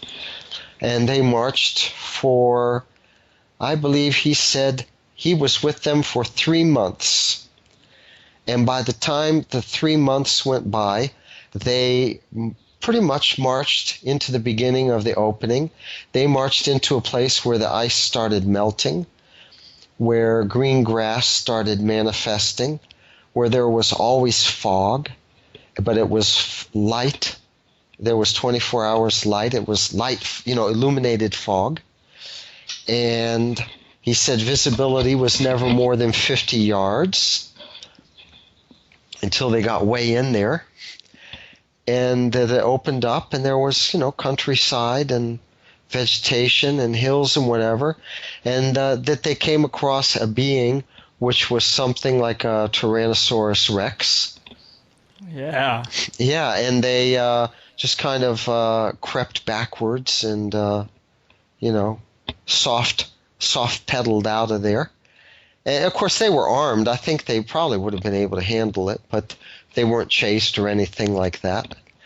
And at that point, they divided. There were 50 that went ahead and 50 that went back, because the 50 that went back, they helped by bringing supplies, something like that. They passed on what they had to the others, and they went back.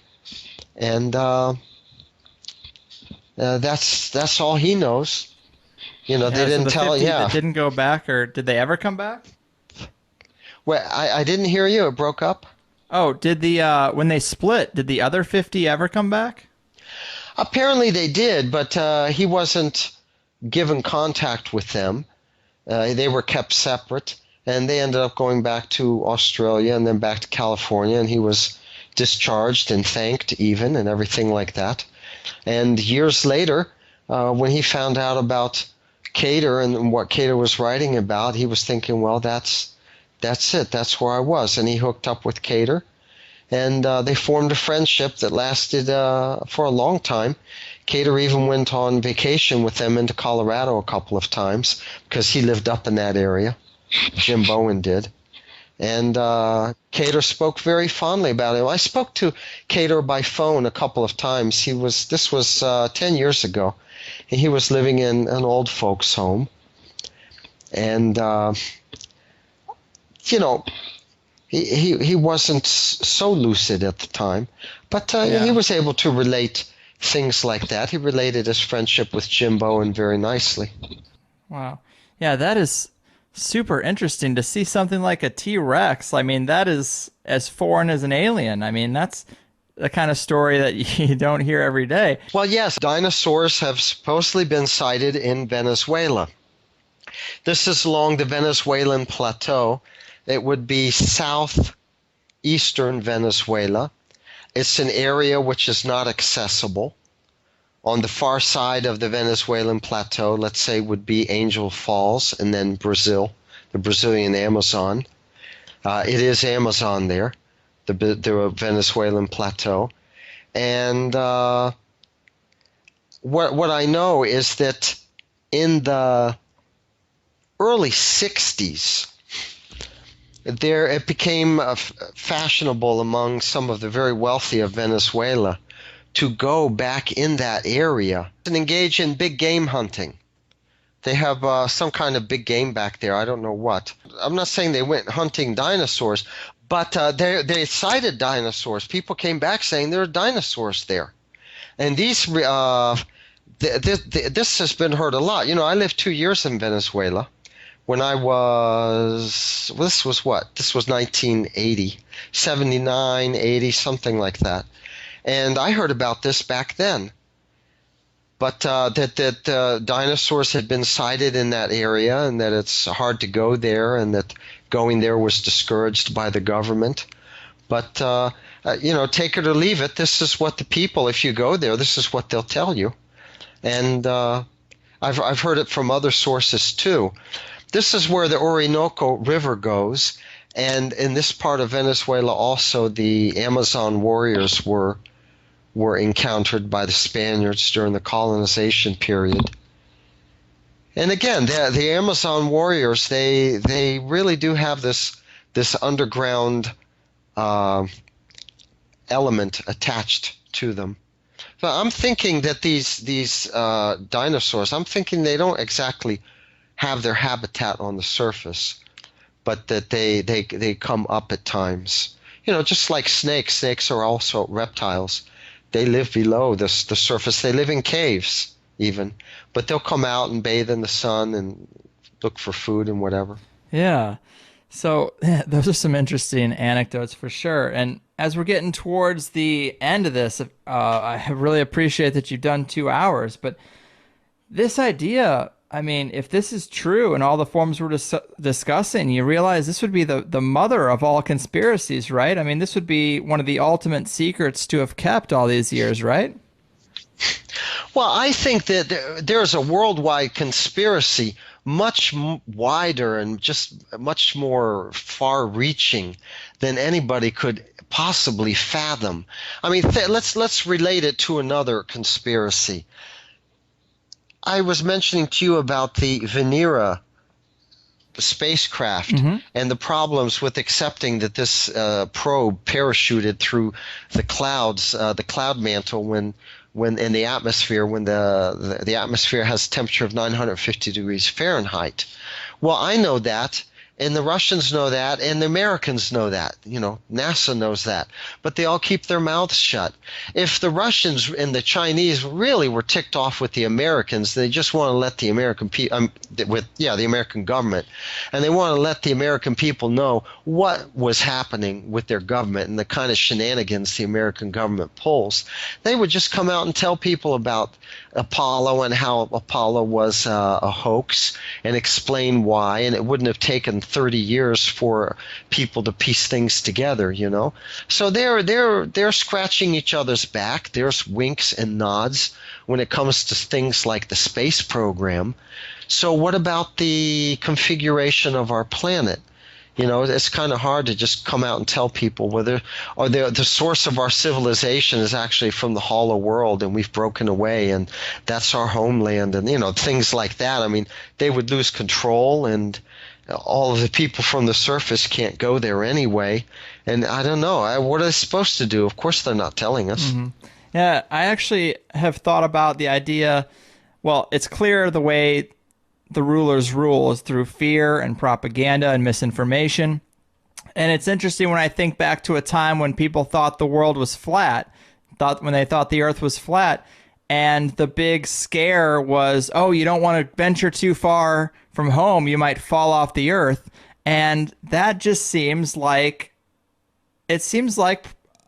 a story you would tell someone that you wanted to keep under control. Like, I wonder if the leaders really believed the earth was flat, or if that's just something they were able to propagandize to keep a better thumb, to keep everybody under their thumb. And maybe the secrets of a hollow earth is just that to another level. Well, no, you've made a very good analogy, and that's it. The monsters that rule this world, that are warmongers and that kill millions, they don't want us to know. At the same time, what about some sympathy for the devil? You know, because like I said, what are they supposed to do? There's this joke I've heard about the devil, that he's the devil, but one day the devil helped this old lady across the street because she had these packages, you know, and he saw her struggling to get across the street, and he walked over and offered his services, picked up her packages, walked her home, dropped them off at her doorstep, and, you know, she offered him a tip, and he didn't want any money for it, and said, you know, my pleasure, like that, went on his way. So they say, well, he was the devil, but, you know, there was one time when even the devil did a good deed. He helped this lady across the street with her packages or whatever. So these people that run our world, they are monsters. I mean, they're killers. They're the architects of death on a huge scale. But by the same token, if they're going to be in charge, they have to run things. You know, you have to be a good manager too. Mm-hmm. And again, we can't go there. The Hollow Earthers haven't invited us. I don't think they want us to come. The most that they did, 1,000 years ago, was send Santa Claus with some packages, you know, but stay there. Right. And then what are they supposed to do? You know, they can't lose control here. It's like life on the moon.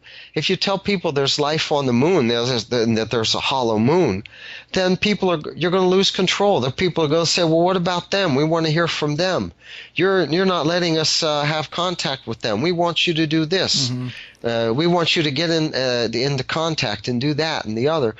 They would lose control. So I think we have to have little sympathy for the powers that be, although, you know, in other ways, I don't have much sympathy for them. No. I don't think the Hollow Earth understanding is for everybody.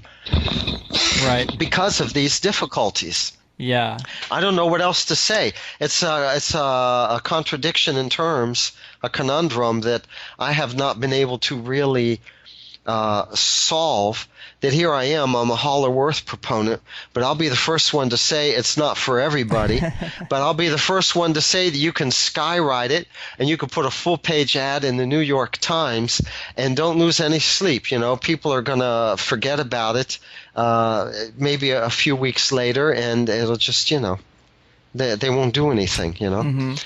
I don't know what to say. There's a contradiction there, but what do you do? Yeah, I love the theory. It's, to me, one of the most interesting. You know, I'm deep in the conspiracy world, so I'm constantly still hearing about 9/11, hearing about the NSA, and these things are like so conspiracy 101 to me. And at the real depths, there is some serious weirdness, and the Hollow Earth is down there in those depths, and I would so want it to be true, but in modern times, it's hard for me to rationalize, because we hear these stories of people in the 1500s to 1800s that are skirting around the entrance to the Hollow Earth and reporting back. But now, with modern technology and modern travel ability, we don't hear those accounts. I guess And I understand that, believe me, the elite can cover up a lot. They really can.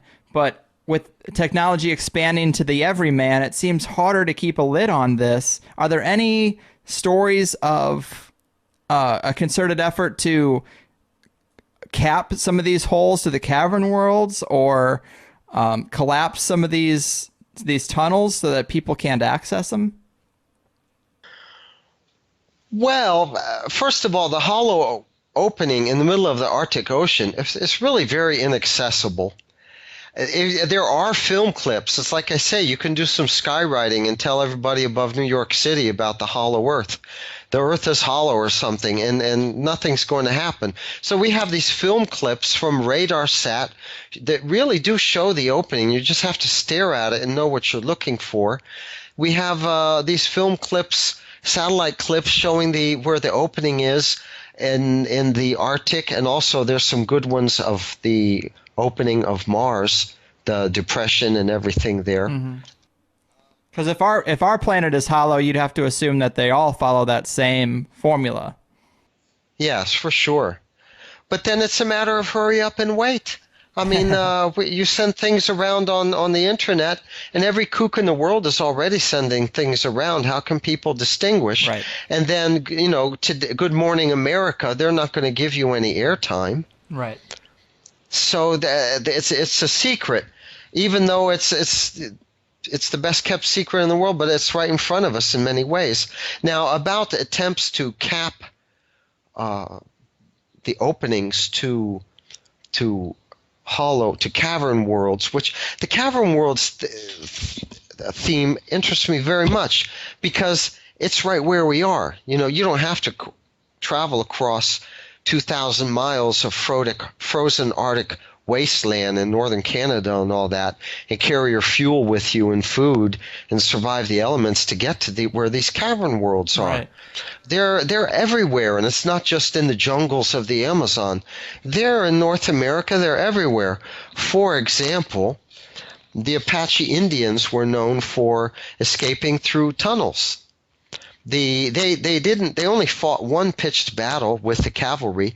They would spring raids on the cavalry, usually from the mountains, from above, while the cavalry's in a canyon or something like that. And then they would run off through these tunnels and caves, and the cavalry would never catch up with them. And they would show up like on the other side of the border in Mexico 2 weeks later, something like that. And nobody saw them traveling across land. So this is very interesting. Now,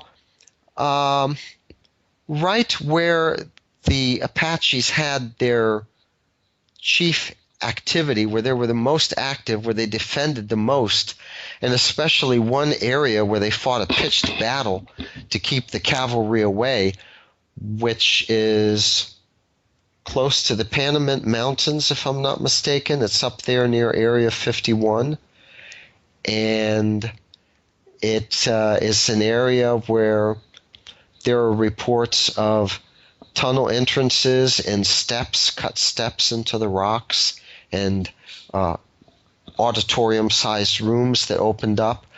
But what went on during the early 70s, right in that area, something like, according to David Hatcher Childress, 25 miles from where the Apaches were most active, were the underground atomic explosions. So if there were cavern worlds in this area, and there were, the world of the Apaches or something like that was actually below the surface of the earth, or some cavern world was down there, at one point, we just weren't able to make peace with them or subjugate with them, and they did these underground atomic explosions. And the Russians did a few too.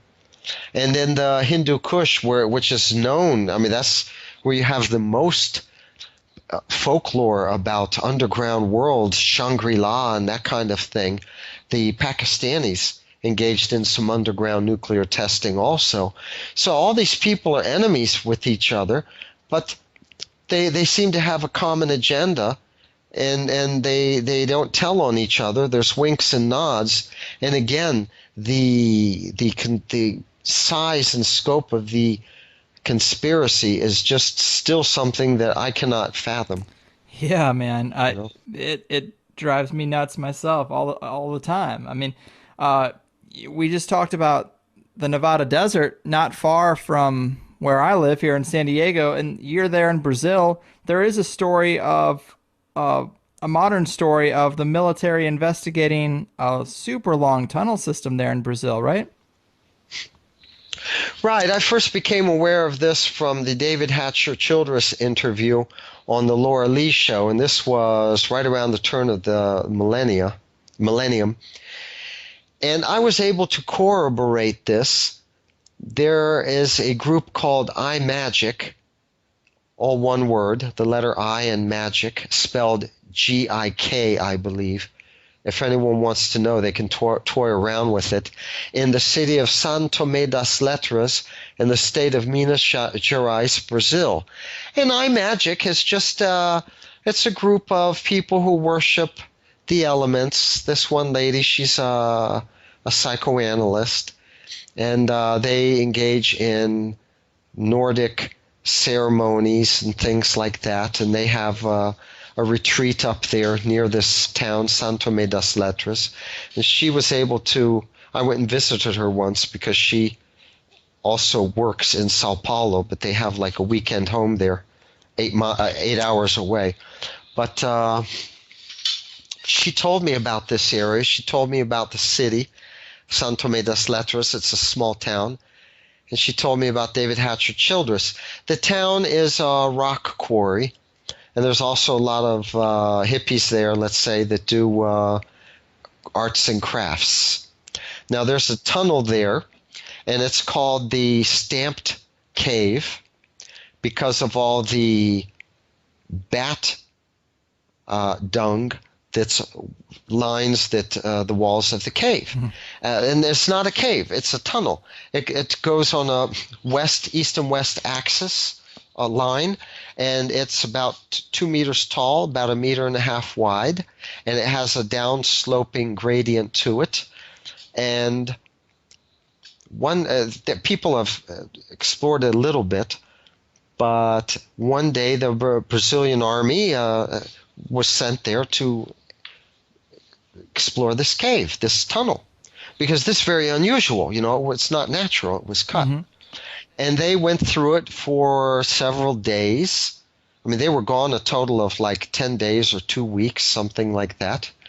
And it just went straight on down. And they came to a big room, maybe the size of an auditorium or the size of a house or something like that.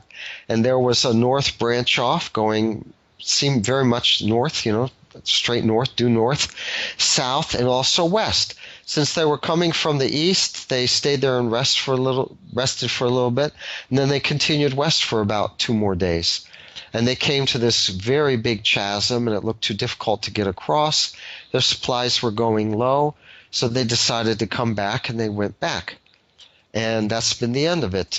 Any kind of caving or spelunking or expedition or exploring in caves is there are laws that govern it. You need permission.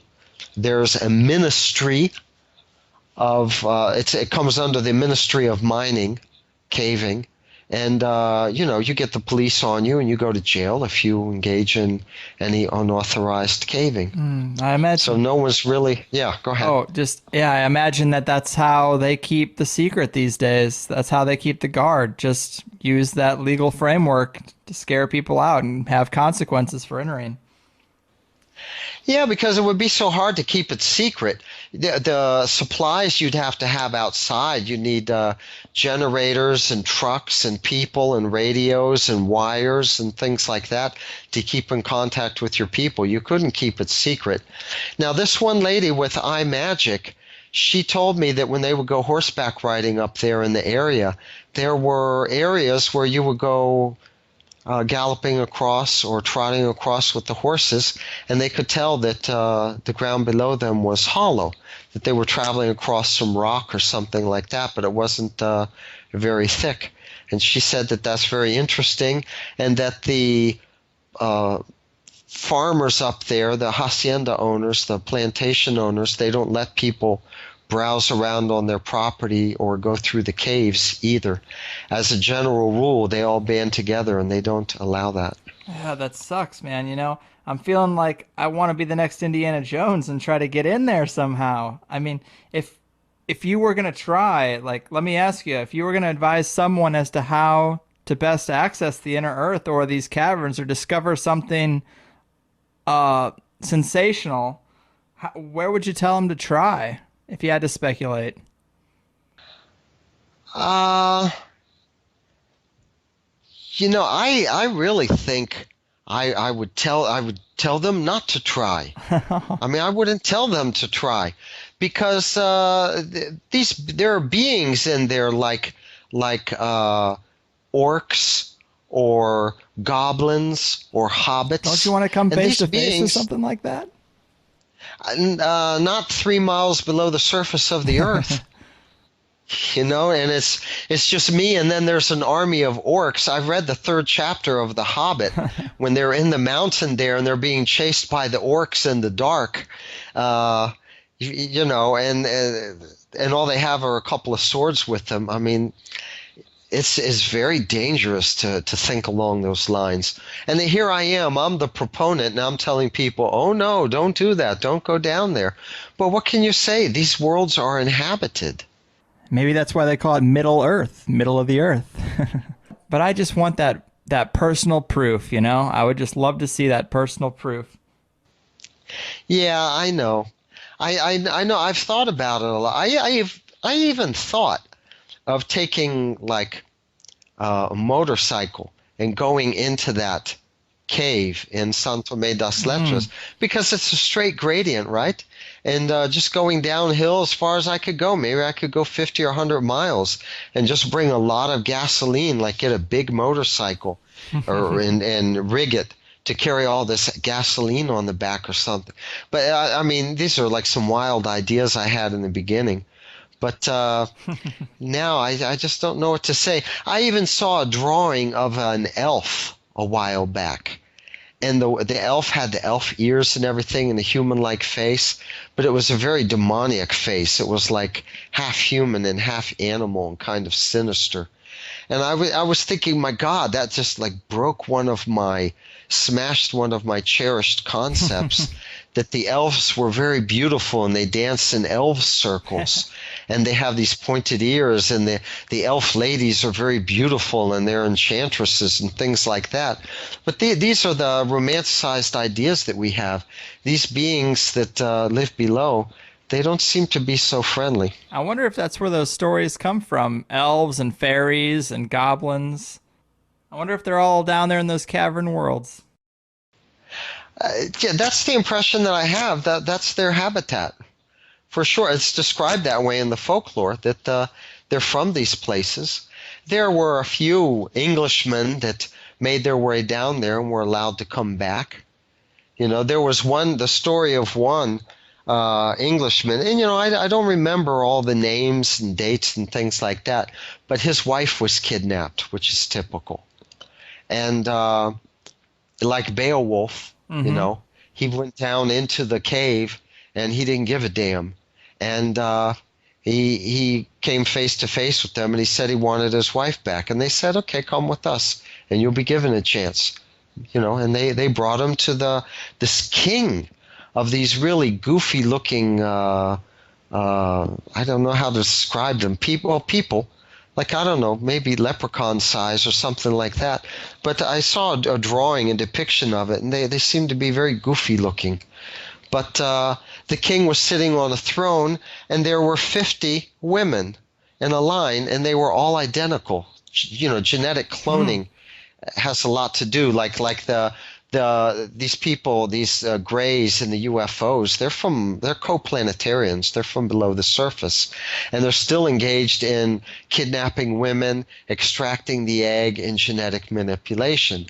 But this man was told that among these 50 or so women, he had to choose which one was truly his wife and which one was not a clone. And they all said, "It's me. Don't believe the other ones. Oh my God, I can't believe it. I mean, it's me. Get me out of here, please. I love you, and like that. But they all said the same thing, and they all knew things about his life. Interesting. And yeah, he chose the right one, and he was allowed to leave. Huh. But for the one who chose right, I mean, there were probably 49 other opportunities in which the man chose wrong, and he had to stay down there and become a human slave or something like that, you know. Yeah. So we get the tip of the iceberg, but these are the things that you hear, you know. That's what goes on down there. Right. Man, it has been a fascinating talk, man. A much longer show than I'm used to, but I'm so glad we could take the time to tackle this subject pretty completely. I mean, are there any other bits of information you'd like to add to get the attention of some of those people that might still be on the fence? I mean, this idea flies in the face of everything we've been taught for decades. It's hard to reverse that with just one conversation, but is there anything you'd leave the people with? All I can say is investigate it. You know, it's so vast. You can hit it from so many different angles. There's not one piece of information that I would leave a person with that would be their talisman or their guiding, you know, piece of information. But investigate it. Invest some time. Look up holloworbs.com on the internet. And on Google, we have All Planets dash Hollow. It's a group, and we discuss the Hollow Earth theory. It's a sanctuary for the Hollow Earth theory. Anybody who's anybody pretty much is on that list. We have people from the 70s who are on that list. We have newer people with newer contributions, and you can get a good steer down there and have a lot of things explained to you on Yahoo Groups. All Planets dash Hollow. Awesome. Well, Dean, this has been great. I really enjoyed putting this show together. It's been one of my favorite chats. Would you like to tell the people a little bit about your books or where they can check more of your work out? You mentioned your websites and the Yahoo Groups, but anything more about your personal work? Well, let's see. If you Google my name, there's Grave Distractions, the Grave Distraction sites, that's the publisher. If you look for Grave Distractions, you can find the book in email format, very inexpensive during these hard times, and a very quick download. You get it right away. The site has my name, Dean Dominic DeLucia. You click on authors and look for Dean under the D section, and you'll find it. So that's how I would guide people to my books on the Hollow Earth and also Vedic astrology. Awesome. Well, thanks again. It's been great talking to you. You think we made a pretty all-encompassing argument? You think we tackled all the major points of the theory? Oh, we touched a lot of bases, but I'd say there was just as much that I would have liked to have gotten around to that I didn't.